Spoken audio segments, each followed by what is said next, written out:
ಎಷ್ಟು ಜನಕ್ಕೆ ಸಮಸ್ಯೆಗಳು ಬಂದಾಗ ಭಯ ಪಡ್ಕೋತೀರ? ಏನಾದರೂ ತೊಂದರೆ ಬಂದಾಗ ಎಲ್ಲರೂ ಕರೆಕ್ಟ್. ಸೊ ಇದಕ್ಕೆ ನಾನು ಒಂದು ಭಾಗವತ ಗ್ರಂಥ ಕೇಳ್ತೇನೆ. ಗಜೇಂದ್ರ ಕೇಳಿದ್ರಲ್ವ? ಗಜೇಂದ್ರ ಮೋಕ್ಷ. ಗಜೇಂದ್ರ ಬಂದು ಅವರಿಗೆ ಆನೆ ಗಜೇಂದ್ರ ಎಷ್ಟು ಅವರಲ್ಲಿ ಶಕ್ತಿ ಇತ್ತು ಅಂದ್ರೆ, ಅವರು ನಡ್ಕೊಂಡು ಬರ್ತಿದ್ರೆ ಕಾಡಲ್ಲಿ ಹುಲಿ, ಚಿರತೆ, ಸಿಂಹಗಳು ಕೂಡ ಭಯಪಡ್ಕೊಂಡು ಹೋಗ್ತಾರೆ. ಅಷ್ಟು ಶಕ್ತಿವಂತ. ತನ್ನ ಹೆಂಡತಿ ಪರಿವಾರದೊಂದಿಗೆ ಅವನು ರಾಜಾರೋಷವಾಗಿ ಕಾಡಲ್ಲಿ ನಡ್ಕೊಂಡು ಹೋಗ್ತಿದ್ದಂತೆ. ಮತ್ತು ಡೈಲಿ ಅದೇ ರೂಟಲ್ಲಿ ಹೋಗ್ತಿದ್ದ, ಅದೇ ಕೊಡದಲ್ಲಿ ಅವನು ಸ್ನಾನ ಮಾಡ್ತಿದ್ದ, ನೀರು ಕುಡಿತಿದ್ದ. ಅದು ಸಾಮಾನ್ಯವಾದಂತಹ ಕೊಳ ಅಲ್ಲ ಅಥವಾ ಅರಣ್ಯ ಅಲ್ಲ, ಅದು ಸ್ವರ್ಗಕ್ಕೆ ಸಮಾನವಾದಂತಹ ಪ್ರದೇಶ. ಅಲ್ಲಿ ಸ್ವರ್ಗವಾಸಿಗಳು ಕೂಡ ಬಂದು, ಈಗ ಹೇಗೆ ನಾವು ರೆಸಾರ್ಟ್ ಸಫಾರಿ ಟ್ರಿಪ್ಪು ಅಂತೆಲ್ಲ ಹೋಗ್ತೀವಲ್ಲ, ರೆಸಾರ್ಟ್ ಅಂತ, ಆ ಥರ ದೇವತೆಗಳು ಕೂಡ ಬಂದು ಅಲ್ಲಿ ತ್ರಿಕೂಟ ಅಂತ ಅದು ಜಾಗ, ತ್ರಿಕೂಟ ಹೋಗ್ತದೆ. ಅಲ್ಲಿ ಚಿನ್ನದ ಪರ್ವತಗಳು, ಬೆಳ್ಳಿಯ ಪರ್ವತಗಳು, ಈ ರೀತಿಯ 3 ಪರ್ವತ, ಚಿನ್ನ, ಬೆಳ್ಳಿ, ತಾಮ್ರ, ಅದಕ್ಕೆ ತ್ರಿಕೂಟ ಅಂತ. ಇಷ್ಟೆಲ್ಲ ಅವರು ಎಷ್ಟೋ ವರ್ಷಗಳ ಕಾಲ ತುಂಬಾ ಸಂತೋಷವಾಗಿ ತುಂಬಾ ಆನಂದದಿಂದ ಇಡೀ ಕಾಡನ್ನು ಅವರು ರಾಜನ ತರ ಮೆರೀತಿದ್ರು. ಅವನ ಒಂದು ಕೃಪೆಯಿಂದ ಬೇರೆ ಸಣ್ಣ ಪುಟ್ಟ ಪ್ರಾಣಿಗಳೆಲ್ಲ ಸಂತೋಷದಿಂದ ಜೀವನ ನಡೆಸಿದ್ರು. ಯಾಕಂದ್ರೆ ಬೇರೆ ದೂರ ಪ್ರಾಣಿಗಳು ಅದನ್ನ ಹಿಡಿತಾರಿಲ್ಲ ದೂರದ ಏನಾದ್ರು ಅಡ್ಡ ಬಂದ್ರೆ ಚಿಕ್ಕ ಚಿಕ್ಕ ಪ್ರಾಣಿಗಳು ಅದನ್ನ ಕಾಲಲ್ಲಿ ಕುಳಿತಾರಿಲ್ಲ. ಸೊ ಈ ರೀತಿ ಅವ್ರಿಗೇನಾಯ್ತು, ಈಶ್ವರೋಹಂ ಅಹಂ ಭೋಗೋ ಸಿದ್ಧೋಹಂ ಬಲವಾನ್ ಸುಖಿ, ನನ್ನಷ್ಟು ಶಕ್ತಿವಂತ ಯಾರಿಗಿಲ್ಲ, ನಾನೇ ಎಲ್ಲರಿಗೂ ಪರಮ ನಿಯಾಮಕ, ಹೌದಾ, ನಾನೇ ಎಲ್ರಿಗೂ ಒಡೆಯ ಅನ್ನೋ ಭಾವನೆ ಅಹಂಕಾರ ಜಾಸ್ತಿ ಆಯಿತು. ಯಾವಾಗ ಈ ಜಗತ್ತಿನಲ್ಲಿ ಎಲ್ಲರೂ ಯಾವಾಗಲೂ ಸಂತೋಷವಾಗಿರೋಕ್ಕೆ ಆಗುತ್ತಾ ಇಲ್ಲ. ಯಾವಾಗ ಗಜೇಂದ್ರಾಗೆ ಈ ರೀತಿ ಮನೋಭಾವನೆ ಬಂತು, ನಾವಿರುವಂತ ಜಗತ್ತು ದುಃಖಾಲಯ ಅಶಾಶ್ವತ. ಸೊ ಭಗವಂತನ ಮಾಯಾಸಕ್ತಿ ಪ್ರತಿಯೊಬ್ಬರು ನೋಡ್ತಾ ಇರುತ್ತೆ.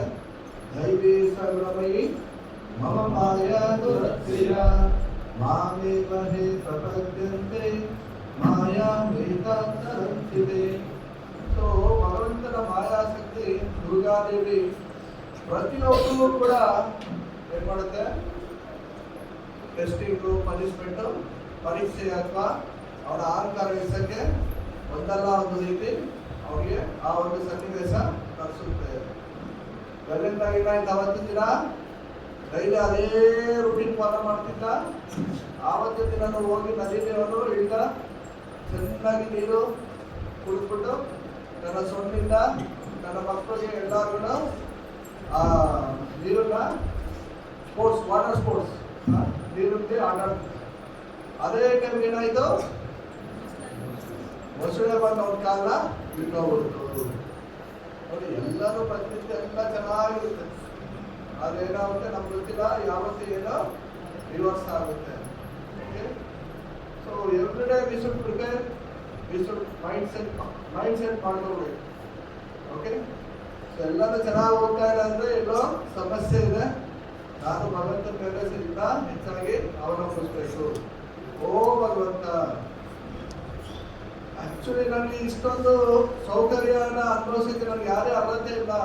ನಾನಿನ್ನ ಭಕ್ತಿ ಮಾಡ್ತಿರೋದಕ್ಕೆ ನೀನು ಇದೆಲ್ಲ ಕೊಟ್ಟಿದ್ಯಾ. ಜನ್ಮ ಐಶ್ವರ್ಯ ಸುಖಶ್ರೀ, ಒಳ್ಳೆ ಜನ್ಮ, ಐಶ್ವರ್ಯ, ಬ್ಯೂಟಿ, ನಾಲೆಜು, ಮಕ್ಕಳು, ಐಶ್ವರ್ಯ ಎಲ್ಲನೂ ಕೊಟ್ಟಿದ್ಯಾ. ಅದನ್ನೆಲ್ಲ ತಗೊಂಡ್ಮೇಲೆ ಏನ್ ಮಾಡ್ತೀವಿ ನಾವು, ನ್ಯಾಚುರಲ್ ಆಗಿ ಅಹಂಕಾರ ಬರುತ್ತೆ. ಬೇರೆಯವ್ರ ಮೇಲೆ ಕಂಪ್ಯಾರಿಸನ್ ಮಾಡ್ತೀವಿ, ಬೇರೆಯವ್ರನ್ನ ನಾವು ಚೆನ್ನಾಗಿ ಟ್ರೀಟ್ ಮಾಡಲ್ಲ, ಹೌದಲ್ಲ. ಸೊ ಇದರಿಂದೆಲ್ಲ ಏನಾಗುತ್ತೆ, ಆ ಒಂದು ಬೇರೆಯವರ ಮನಸ್ಸಿಗೆ ನೋಯಿಸುವಂತ ಒಂದು ಸೂಕ್ಷ್ಮವಾದಂತಹ ಕರ್ಮ ಏನಾಗುತ್ತೆ, ನಮಗೆ ಅದು ಸಮಸ್ಯೆ ಆಗಿ ಪರಿಹಾರ ಆಗುತ್ತೆ. ಓಕೆ, ಸೊ ಇಲ್ಲಿ ಏನಾಯ್ತು, ಗಜೇಂದ್ರ ಅವತ್ತಿನ ದಿನ ನೀರಲ್ಲಿ ಇಳಿದಾಗ ಮೊಸಳೆ ಬಂದು ಅವ್ರ ಕಾಲನ್ನ ಇಟ್ಕೊಳ್ಳುತ್ತೆ. ಇಮ್ಮಿಡಿಯೇಟ್ ಆಗಿ ಏನ್ ಮಾಡ್ತಾರೆ, ನಾವು ವಾಪಸ್ ಅದನ್ನ ಬಿಡಿಸ್ಕೊಳ್ಳೋಕೆ ಪ್ರಯತ್ನ ಮಾಡ್ತಾರೆ. ಆ ಕಡೆ ಏನಾಯ್ತು, ಒಂದ್ ಕಡೆ ಅವರ ಬೇರೆ ಆನೆಗಳೆಲ್ಲ ಎಳೆಯಕ್ಕೆ ಸ್ಟಾರ್ಟ್ ಮಾಡ್ತಾರೆ, ಈ ಕಡೆ ಮೊಸಳೆ ಎಳೆಯಕ್ಕೆ ಸ್ಟಾರ್ಟ್ ಮಾಡ್ತಾರೆ. ಅರ್ಥ ಆಗಿದ್ದಿಲ್ಲ, ತಗ ಬಾರ ತರ ಆಗಿದೆ. ಅಷ್ಟು ಪದಶಾಲಿ ಆದಂತ ವ್ಯಕ್ತಿಗೆ ಸೊ ಯಾವುದೇ ಸಮಸ್ಯೆ ಏನಾಯ್ತು, ಇವಾಗ ಒಂದು ಸಮಸ್ಯೆ ಬಂತು. ಸೊ ನಮಗೂ ಅಷ್ಟೇ ಎನಿ ಟೈಮ್ ಯಾವ್ದಾರ ಒಂದು ಸಮಸ್ಯೆ ಬರೋದಂತ ಖಚಿತ, ಹೌದಾ. ಸಮಸ್ಯೆಗಳು ಬರೋದೇ ಇಲ್ಲ ಅಂತ ಯಾರು ಹೇಳಕ್ಕಾಗುತ್ತಾ, ಅಥವಾ ಪ್ರೆಸೆಂಟ್ ನಮ್ಗೆ ಯಾವ್ದು ಸಮಸ್ಯೆನೇ ಇಲ್ಲ ಅಂತ ಯಾರು ಹೇಳಕ್ಕಾಗುತ್ತಾ? ನೋ. ಯಾಕೆ ಅನಿತ್ಯಂ ಹಸಿತಂ ಲೋಕಂ ಇಮಂ ಪ್ರಾಪ್ಯಾಮಜಸ್ವನ. ಈ ಲೋಕ ಅನಿತ್ಯ. ಎಷ್ಟು ವರ್ಷ ಆಗ್ತಿರ್ಬೋದು, 60, 70, 100, 20, 300 ವರ್ಷ. ಏನು ಸಮಸ್ಯೆ ಇಲ್ಲ ಅಂದ್ರೂ ಅವರು ಸಂತೋಷವಾಗಿ ಬದುಕ್ತೀನಿ ಅಂದ್ರೂ 100 ವರ್ಷ ಇರ್ಬೋದು. ಅದು ಕೂಡ ತಾತ್ಕಾಲಿಕ. ಅದರಲ್ಲಿ ಒಂದೊಂದು ಪರಪರಂ ಒಂದೆಲ್ಲ ರೀತಿಯ ಸಮಸ್ಯೆ ಇರುತ್ತೆ. ಚಿಕ್ಕ ವಯಸ್ಸಿಂದ ದೊಡ್ಡವರೆಗೂ ಏನಾರೋ ಒಂದು ಸಮಸ್ಯೆ ಇರುತ್ತೆ. ಟೀಚರ್ ಬೈತಾರೆ ಅಂತ ಸಮಸ್ಯೆ, ಕೆಲಸ ಸಿಕ್ಕಿಲ್ಲ ಅಂತ ಸಮಸ್ಯೆ, ಎಕ್ಸಾಮ್ ಸಮಸ್ಯೆ, ಆಮೇಲೆ ಮದುವೆ ಸಮಸ್ಯೆ, ರಿಲೇಷನ್ ಸಮಸ್ಯೆ, ದುಡ್ಡು, ಆರೋಗ್ಯ ಸಮಸ್ಯೆಗಳ ಸಾಗರ ಆರೋಗ್ಯ ಇದೆ. ಆದ್ರೆ ಯಾರು ಭಗವಂತನಿಗೆ ಶರಣರಾಗ್ತಾರೆ, ಸಮಸ್ಯೆ ಮೇಲೆ ಅವರು ಫೋಕಸ್ ಮಾಡೋದು ಬೇಡ. ಓಕೆ, ಭಗವಂತನ ಮೇಲೆ ಅವ್ರು ಫೋಕಸ್ ಮಾಡಬೇಕು. ಅರ್ಥ ಆಯ್ತಲ್ಲ? ಇದೆಲ್ಲ ಕೃಷ್ಣ ಭಾರತೀಯ ಏನಂತಾರೆ, ಅನೇಕ ಚಿತ್ತ ವಿಭ್ರಾಂತ ಮೋಹ ಜಾಲ ಸಮಾವೃತ. ಈ ರೀತಿ ಅನೇಕ ಚಿತ್ತ ವಿಭ್ರಾಂತ. ಈಗ ಮೀನನ್ನ ಹಿಡಿಬೇಕು ಅಂದ್ರೆ ಒಂದು ಬಲೆ ಹಾಕ್ತಾರಲ್ಲ, ಬಲೆ ನೀರಿನಲ್ಲಿ ನೆಟ್ಟಿರುತ್ತೆ, ಅದರಲ್ಲಿ ಟ್ರಾಪ್ ಆಗುತ್ತೆ. ಅದೇ ರೀತಿ ನಾವು ಕೂಡ ಏನಾಗಿದೆ, ಈ ಒಂದು ಮೋಹ ಜಾಲದಲ್ಲಿ ನಾವು ಸಿಗಾಕೊಂಡಿದ್ದೀವಿ. ಇಲ್ಲಿ ಮೊಸಳೆನ ಯಾರು ತೋರಿಸಿದರೆ ನಮ್ಮಲ್ಲಿರುವಂತ ಅಟ್ಯಾಚ್ಮೆಂಟ್, ಮೋಹ ಜಾಲ. ಅರ್ಥ ಆಗಿದೆಯಲ್ಲ? ಅದರಲ್ಲಿ ನಾವು ಸಿಗಾಕೊಂಡಿದ್ದಾಗಿದೆ, ಆಚೆ ಬರಕ್ಕೆ ಆಗ್ತಾ ಇದೆ. ಅನೇಕ ಚಿತ್ತ ವಿಭ್ರಾಂತ ಮೋಹಜಾಲ ಸಮ ಪ್ರಸಕ್ತ ಕಾಮಭೋಗೇಶು ಪತಂತಿ ನರಕೆ ಹಸಿತು. ಈ ರೀತಿಯನ್ನು ಕಾಮ ಕ್ರೋಧದಲ್ಲಿ ತುಂಬಾ ಮುಳುಗೋಗಿ ಕೊನೆಗೆ ಪತಂತಿ ನರಕೆ ಹಸಿತು, ನರಕದ ಕಡೆಗೆ. ಯಾಕಂದ್ರೆ ಯಾವುದು ಮಾಡಬೇಕು, ಯಾವುದು ಮಾಡಬಾರ್ದು, ಯಾವುದು ಸರಿ, ಯಾವುದು ತಪ್ಪು, ಇವಾಗ ಯಾವುದು ನೀವು ಟೀಚಿಂಗ್ ಸೆಂಟರ್ ಹೇಳ್ಕೊಡ್ತಾರೆ. ಬರೀ ಓದು, ದುಡಿ, ದಿನ ಎಂಜಾಯ್ ಮಾಡು ಇಷ್ಟೇ. ಹೌದಲ್ಲ? ಮುಂಚೆ ಆದರೆ ಸ್ವಲ್ಪ ಎಲ್ಲ ಹೇಳ್ಕೊಡೋರು, ಯಾರು ಒಳ್ಳೆಯದು, ಯಾರು ಕೆಟ್ಟದು, ಪಾಪ ಪುಣ್ಯ, ಇದೆಲ್ಲ ಪುನರ್ಜನ್ಮ, ಇದೆಲ್ಲ ಸ್ವಲ್ಪ ಬೇಸಿಕ್ ತರ ಗೊತ್ತು. ಈಗ ಎಜುಕೇಶನ್ ಯಾರು ಹೇಳಿದ್ರು ಗೊತ್ತಿಲ್ಲ. ಸೊ ಅದಕ್ಕೆ ನಾವು ಅನೇಕ ಚಿತ್ತ ವಿಭ್ರಾಂತದಿಂದ ಬೇರೆ ಕಡೆ ನಮ್ಮ ಚಿತ್ತನ ಮನಸ್ಸಿನ ಸಮಸ್ಯೆಗಳಿಗೆ ತೋರಿಸೋದ್ರಿಂದ ಬಿಟ್ಟು ನಾವೇನ್ ಮಾಡಬೇಕು, ಅನನ್ಯ ಚಿತ್ತ ಎಂದು ಎಲ್ಲಿ ಬರಬೇಕು, ಕೃಷ್ಣನ ಮೇಲೆ ನಮ್ಮ ಚಿಂತನೆಯ ತೋರಿಸ್ಕೋಬೇಕು. ಅರ್ಥ ಆಯ್ತಲ್ಲ? ಚಿಂತೆ ಮಧ್ಯದಲ್ಲಿ ಏನಿದೆ, 0. ಎಲ್ಲಿವರೆಗೆ ಇರುತ್ತೆ ಚಿಂತೆ? ಅದಕ್ಕೆ ನಾವೇನ್ ಮಾಡಬೇಕು, ನಮ್ಮ ಚಿಂತನ ಕೃಷ್ಣನ ಕಡೆ ತಿರುಗಿಸ್ಬೇಕು. ಮಧ್ಯಾಸಕ್ತ ನನ್ನ ಮೇಲೆ ನಮ್ಮ ಮನಸ್ಸನ್ನು ತೋರಿಸು. ಅನನ್ಯ ಚಿತ್ತ ಎಂದು ಅಂತಾರೆ ಕೃಷ್ಣ. ಸೊ ನನ್ನ ಮೇಲೆ ನಿನ್ನ ಚಿಂತನೆ ಮಾಡು. ಮನ್ಮನಾಭ ಮತ್ತು ಎಷ್ಟು ಕಡೆ ಹೇಳ್ತಾರೆ ಕೃಷ್ಣ ಭಗವದ್ಗೀತೆ ಅಂದ್ರೆ, ಈ ಯೋಗಾಭ್ಯಾಸದ ಎಲ್ಲಾ ಗುರಿಯನ್ನು ನಮ್ಮ ಮನಸ್ಸಿನ ಕೃಷ್ಣನ ಮೇಲೆ ತೊಡಗಿಸ್ಬೇಕು. ಸೊ ಆಕ್ಚುಲಿ ನಾನು ಮಹಾಭಾರತ ಓದ್ತಿದ್ದೆ. ಅದರಲ್ಲಿ ಶಾಂತಿ ಪರ್ವ, ಅನುಶಾಸನ ಪರ್ವದಲ್ಲಿ ಯುದ್ಧ ಎಲ್ಲ ಆದ್ಮೇಲೆ ಭೀಷ್ಮರ ಹತ್ರ ಹೋಗಿ ಕೇಳ್ತಾರಲ್ಲ ಪಾಂಡವರು ಮತ್ತೆ ಕೃಷ್ಣ ಯಾವ ರೀತಿ ಧರ್ಮ ಅನುಸರಣೆ ಮಾಡಬೇಕಂತ. ಅದರಲ್ಲಿ ಎಷ್ಟೆಷ್ಟೋ ಧರ್ಮ ಎಕ್ಸ್ಪ್ಲೇನ್ ಮಾಡ್ತಾರೆ, ರಾಜಧರ್ಮ, ನೀತಿ ಧರ್ಮ ಎಲ್ಲ.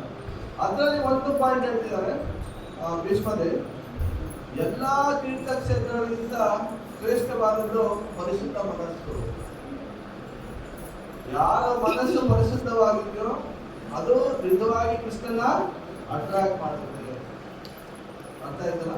ಯಾರ ಹೃದಯದಲ್ಲಿ ಯಾವಾಗ ಕೃಷ್ಣ ನೆಲೆಸಿರ್ತಾರೋ ಆತ ಎಲ್ಲೇ ಹೋಗಿ ಯಾರನ್ನೇ ಪ್ರಚಾರ ಮಾಡಿದ್ರು ಕೂಡ ಅವರ ಹೃದಯದಲ್ಲೂ ಕೂಡ ಭಕ್ತಿ ಬೀಜ ಬೆಳೆಯುತ್ತೆ. ನೋಡಿ, ಎಕ್ಸಾಂಪಲ್ ಪ್ರಭುಪಾದ ಅಮೆರಿಕ ಹೋದಾಗ ಅವರೆಲ್ಲ ಏನ್ ಗೊತ್ತಿತ್ತು ಕೃಷ್ಣನ ಬಗ್ಗೆ, ರಾಧಾಕೃಷ್ಣ ಬಗ್ಗೆ? ಸಂತ ಸದೈವ ಹೃದಯೇಸು ವಿಲೋಕಯಂತಿ. ಆದರೆ ಪ್ರಭುಪಾದರು ನಮ್ಮ ಹೃದಯದಲ್ಲಿ ಕೃಷ್ಣನನ್ನ ನಮ್ಮ ಪರಿಶುದ್ಧ ಭಕ್ತಿಯಿಂದ ಇರಿಸ್ಕೊಳ್ಲಿಕ್ಕೆ ಅವ್ರ ಪ್ರಪಂಚದಾದ್ಯಂತ ಎಲ್ಲೇ ಹೋದ್ರು ಕೂಡ ಎಲ್ಲರೂ ಕೂಡ ಕೃಷ್ಣನ ಅವ್ರಿಗೆ ಕೊಟ್ಟರು. ಇದು ನಿಜವಾದ ಪರಿಶುದ್ಧ ಮನಸ್ಸು. ಸೊ ನಾವು ಜಪ ಮಾಡ್ತಿರೋ ಎಲ್ಲದರ ಉದ್ದೇಶ ಏನೋ, ನಮ್ಮ ಮನಸ್ಸು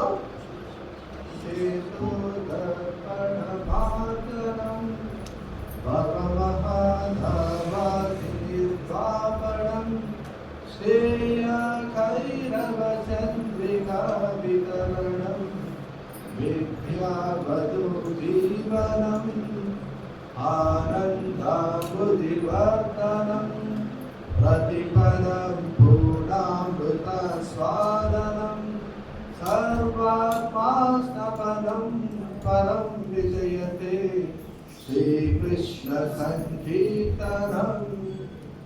ಏನ್ ಮಾಡಬೇಕು ನಾವು?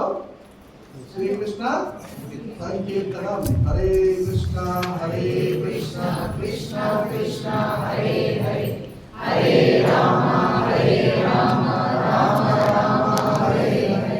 ಸೊ ಯಾರು ಶ್ರೀಕೃಷ್ಣ ಸಂಕೀರ್ತನ ಹರೇ ಸರಳವಾಗಿ ಹರೇ ಕೃಷ್ಣ ಮಂತ್ರನ ಪ್ರತಿನಿತ್ಯ ಜಪ ಮಾಡ್ತಾರೋ ಈ 7 ಬೆನಿಫಿಟ್ ಎಷ್ಟು 7. ಮೊದಲನೇದಾಗಿ ಏನಾಗುತ್ತೆ, ನಮ್ಮ ಹೃದಯ ಗ್ರಾಜುವಲ್ ಆಗಿ ಎಲ್ಲಾ ಕಲ್ಮಶಗಳು ಹೋಗಿ ಪರಿಶುದ್ಧ ಆಗಿ ನಂತರ ನಾವು ಉತ್ತಮ ಜಪ ಮಾಡಿದಾಗ ಕೃಷ್ಣನ ಒಬ್ಬ ಕಾಣ್ಬೋದು. ಅದು ಈ ಲೈಫಲ್ಲಿ ಆಗುತ್ತಾ ಇರೋ ಗೊತ್ತಿಲ್ಲ ನನಗಂತೂ. Okay, so it's A all practice. ಅದಕ್ಕೋಸ್ಕರ ಸ್ವಲ್ಪ ಇಂಗ್ಲಿಷ್ ಅದಕ್ಕೋಸ್ಕರ ಸ್ವಲ್ಪ ಅದರಲ್ಲಿ ಒಂದೆರಡು ಪಾಯಿಂಟ್ ಡಿಸ್ಕಸ್ ಮಾಡೋದಕ್ಕೆ ಬಂದೆ. So before that Gajendra. So ಏನಾಯ್ತು ಗಜೇಂದ್ರಗೆ?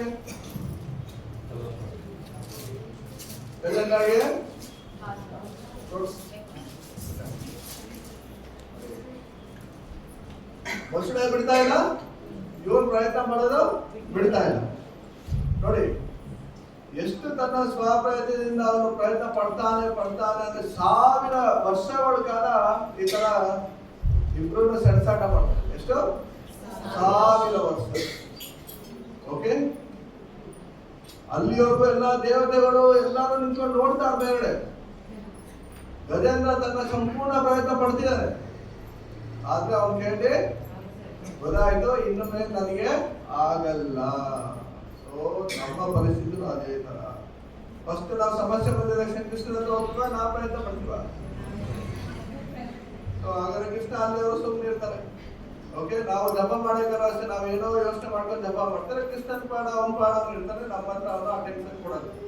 ನಾವೆಷ್ಟು ಕೃಷ್ಣನಿಗೆ ಅಟೆನ್ಷನ್ ಕೊಡ್ತೀವೋ ಜಪ ಟೈಮಲ್ಲಿ, ಕೃಷ್ಣನ ನಮ್ಗೆ ಅಷ್ಟೇ ರೆಸಿಪ್ರೊಕೇಷನ್ ಮಾಡ್ತಾನೆ. ಕಾಂಸ ದೈವ ಬದಾಮ್ಯಹ. ಯಾರು ಪ್ರಜ್ಞೆ ನನ್ನ ವಂದನೆ ಮಾಡ್ತಾರೋ, ನನ್ನ ಸೇವೆ ಮಾಡ್ತಾರೋ ಅವ್ರಿಗೆ ಅದೇ ರೀತಿ ನಾನು ಪ್ರತಿಕ್ರಿಯಿಸ್ತೀನಿ. ಅರ್ಥ ಆಯ್ತಲ್ಲ? ಸೊ ಇವತ್ತೊಂದು ಅದೇನಾ ಧೈರ್ಯ ಉಪಯೋಗ ಆಯ್ತಿದ್ಯಾ? Very good. ಸೊ ಇವತ್ತಿನ ಏನ್ ಹೇಳ್ತಾರೆ,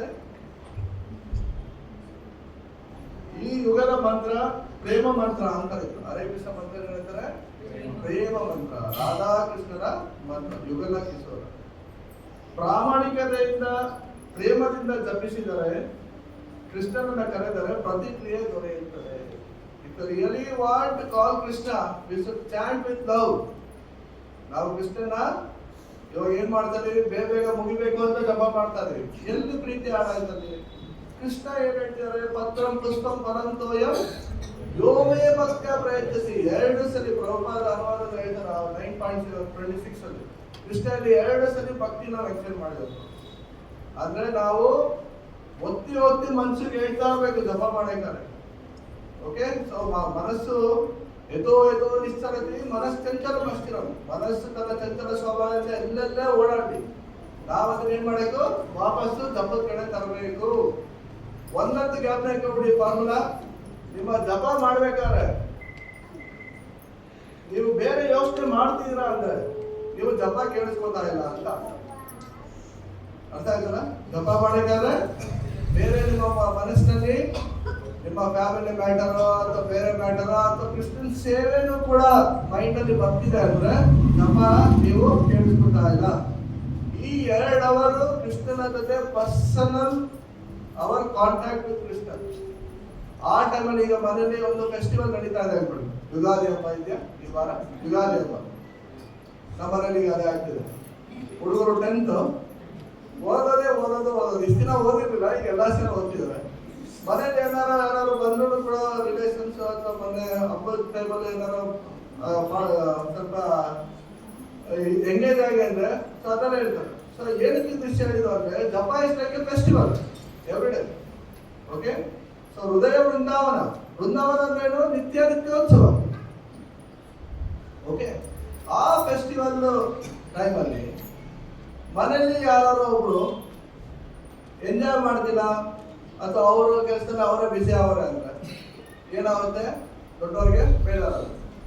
ಅದೇ ರೀತಿ ಜಪ ಟೈಮು ಕೂಡ ಕೃಷ್ಣನ ಜೊತೆ ನಮ್ಮ ಒಂದು ಮೀಟಿಂಗ್ ಇದೆ. ಬಟ್ ನಾವು ಜಪ ಮಾಲೆ ಇಟ್ಕೊಂಡು ನಮ್ಮ ಮನಸ್ಸನ್ನ ಎಲ್ಲೋ ತೊಡ್ಕೊಂಡಿದ್ರೆ ಎಲ್ಲಿ ಕೃಷ್ಣನಿಗೆ ಸಂತೋಷ ಆಗುತ್ತೆ? ಸೊ ಇಲ್ಲಿ ಅದೇ ಹೇಳ್ತಾರೆ ನೋಡಿ, ಯಾರು ಪ್ರೇಮದಿಂದ ಜಪಿಸ್ತಾರೋ ಕರೀತಾರೋ ನಿಜವಾಗಿ ಪ್ರತಿಕ್ರಿಯೆ ದೊರೆಯುತ್ತದೆ. ಹೆಂಗೆ ಪ್ರತಿಕ್ರಿಯೆ ದೊರೆಯುತ್ತದೆ ಅಂತ ನಮ್ಗೆ ಹೆಂಗ್ ಗೊತ್ತಾಗುತ್ತೆ? ಸಂಪೂರ್ಣ ತೃಪ್ತಿಯ ಅನುಭವವಾಗುತ್ತದೆ. ಸೊ ಎಷ್ಟೋ ವರ್ಷ ಆಯಿತು ನಾನು ಒಂದೇ ಸರಿ ಕುತ್ಕೊಂಡು 16 ಜಪ ಮಾಡಿದೆ. ಯಾವಾಗ so all of A sudden ಏನಾಯ್ತು ಗೊತ್ತಾಗಿಲ್ಲ. ಸೊ ಈ ಜಪದ ಬಗ್ಗೆ ಆ ಬುಕ್ ಸ್ವಲ್ಪ ಗೋಸ್ವಾಮರ ಜಪ ಟ್ರಾನ್ಸ್ಫರ್ ಬುಕ್ ಸ್ಟಾರ್ಟ್ ಮಾಡಿ ಈ ತರ ಮಾಡೋಣ ಅಂತ ಅನಿಸ್ತು. ಸೊ ಆವಾಗ ಫಸ್ಟ್ ಐ ಡಿ ಟ್ರಯಲ್. ಯಾಕಂದ್ರೆ ಬೇರೆಯವ್ರಿಗೆ ಹೇಳೋಕ್ಕಿಂತ ಮುಂಚೆ ನಾವು ಅದನ್ನ ಪ್ರಾಕ್ಟೀಸ್ ಮಾಡ್ಬೇಕಲ್ಲ. ಸೊ ಈಗ ಯಾರೋ ಒಬ್ರು ತಾಯಿ ಮಗಳನ್ನ ಕರ್ಕೊಂಡು ಹೋಗ್ತಾರೆ ಗಾಂಧಿಗೆ ಹತ್ರ, ನನ್ನ ಮಗ ಜಾಸ್ತಿ ಸಕ್ಕರೆ ತಿಂತಾನೆ ಸ್ವಲ್ಪ ಹೇಳಿ ಅಂತಾರೆ ಗಾಂಧೀಜಿಗೆ. ಅದಕ್ಕೆ ಗಾಂಧೀಜಿ 1 ವಾರ ಬಿಟ್ಟು ಬನ್ನಿ ಅಂತಾರೆ. ಆವಾಗ 1 ವಾರ ಬಿಟ್ಟು ಬಂದಾಗ ಮಗು ಸಕ್ಕರೆ ತಿನ್ಬಾರ್ದಪ್ಪ, ಅಲ್ಲೆಲ್ಲ ಒಳ್ಳೆಯದೆ ಒಳ್ಳೇದಲ್ಲ. ಆ ತಾಯಿ ಹೇಳ್ತಾರೆ ಇದನ್ನ ನೀವು ಓದುವಾಗ ಹೇಳ್ಬೋದಾಯ್ತು. ಆಕ್ಚುಲಿ ನಾನು ಸಿಹಿ ಜಾಸ್ತಿ ತಿಂತೆ, ನಾನೇ ಹಂಗೆ ಮಾಡೋಕ್ಕಾದ್ರೆ ಬೇರೆಯವ್ರಿಗೆ ಹೇಳಿ. ಸೊ ಇದೇ ರೀತಿ ಈ ಸಂಪೂರ್ಣ ತೃಪ್ತಿ ಅನುಭವ ನಾವು 16 ರೌಂಡ್ ಕುತ್ಕೊಂಡು ನೀಟಾಗಿ ಶ್ರವಣ ಕೀರ್ತನ ಮಾಡಿದ್ರೆ you can feel that happiness. So ದಯವಿಟ್ಟು ಪ್ರಯತ್ನ ಪಡಿ. ಡೈಲಿ ಆಫೀಸ್ಗೆ ಹೋಗ್ಬೇಕಾದ್ರೆ ಬರ್ಬೇಕಾದ್ರೆ ಆಗ್ತಾ ಇದ್ರು ಅಟ್ಲೀಸ್ಟ್ ಭಾನುವಾರ ಅಥವಾ ಬೇರೆ ದಿನ ರಜಾ ಸಿಕ್ಕಾಗ ಒಂದಿನ ಬೆಳಿ ಬ್ರಹ್ಮ ಮುಹೂರ್ತ ಬರೀ ಸಡಗರ ಮಾಡಿ. ಓಕೆ, ಯಾರು ಬ್ರಹ್ಮ ಮುಹೂರ್ತದಲ್ಲಿ ಜಪ ಈ ರೀತಿ ಮಾಡ್ತಾರೋ ನಿಜವಾಗ್ಲೂ ಕೂಡ ಆ ಜಪದಲ್ಲಿ ಅವ್ರಿಗೆ ರುಚಿ ಆನಂದ ಸಿಗುತ್ತೆ. ಇದು 100% ಗ್ಯಾರಂಟಿ.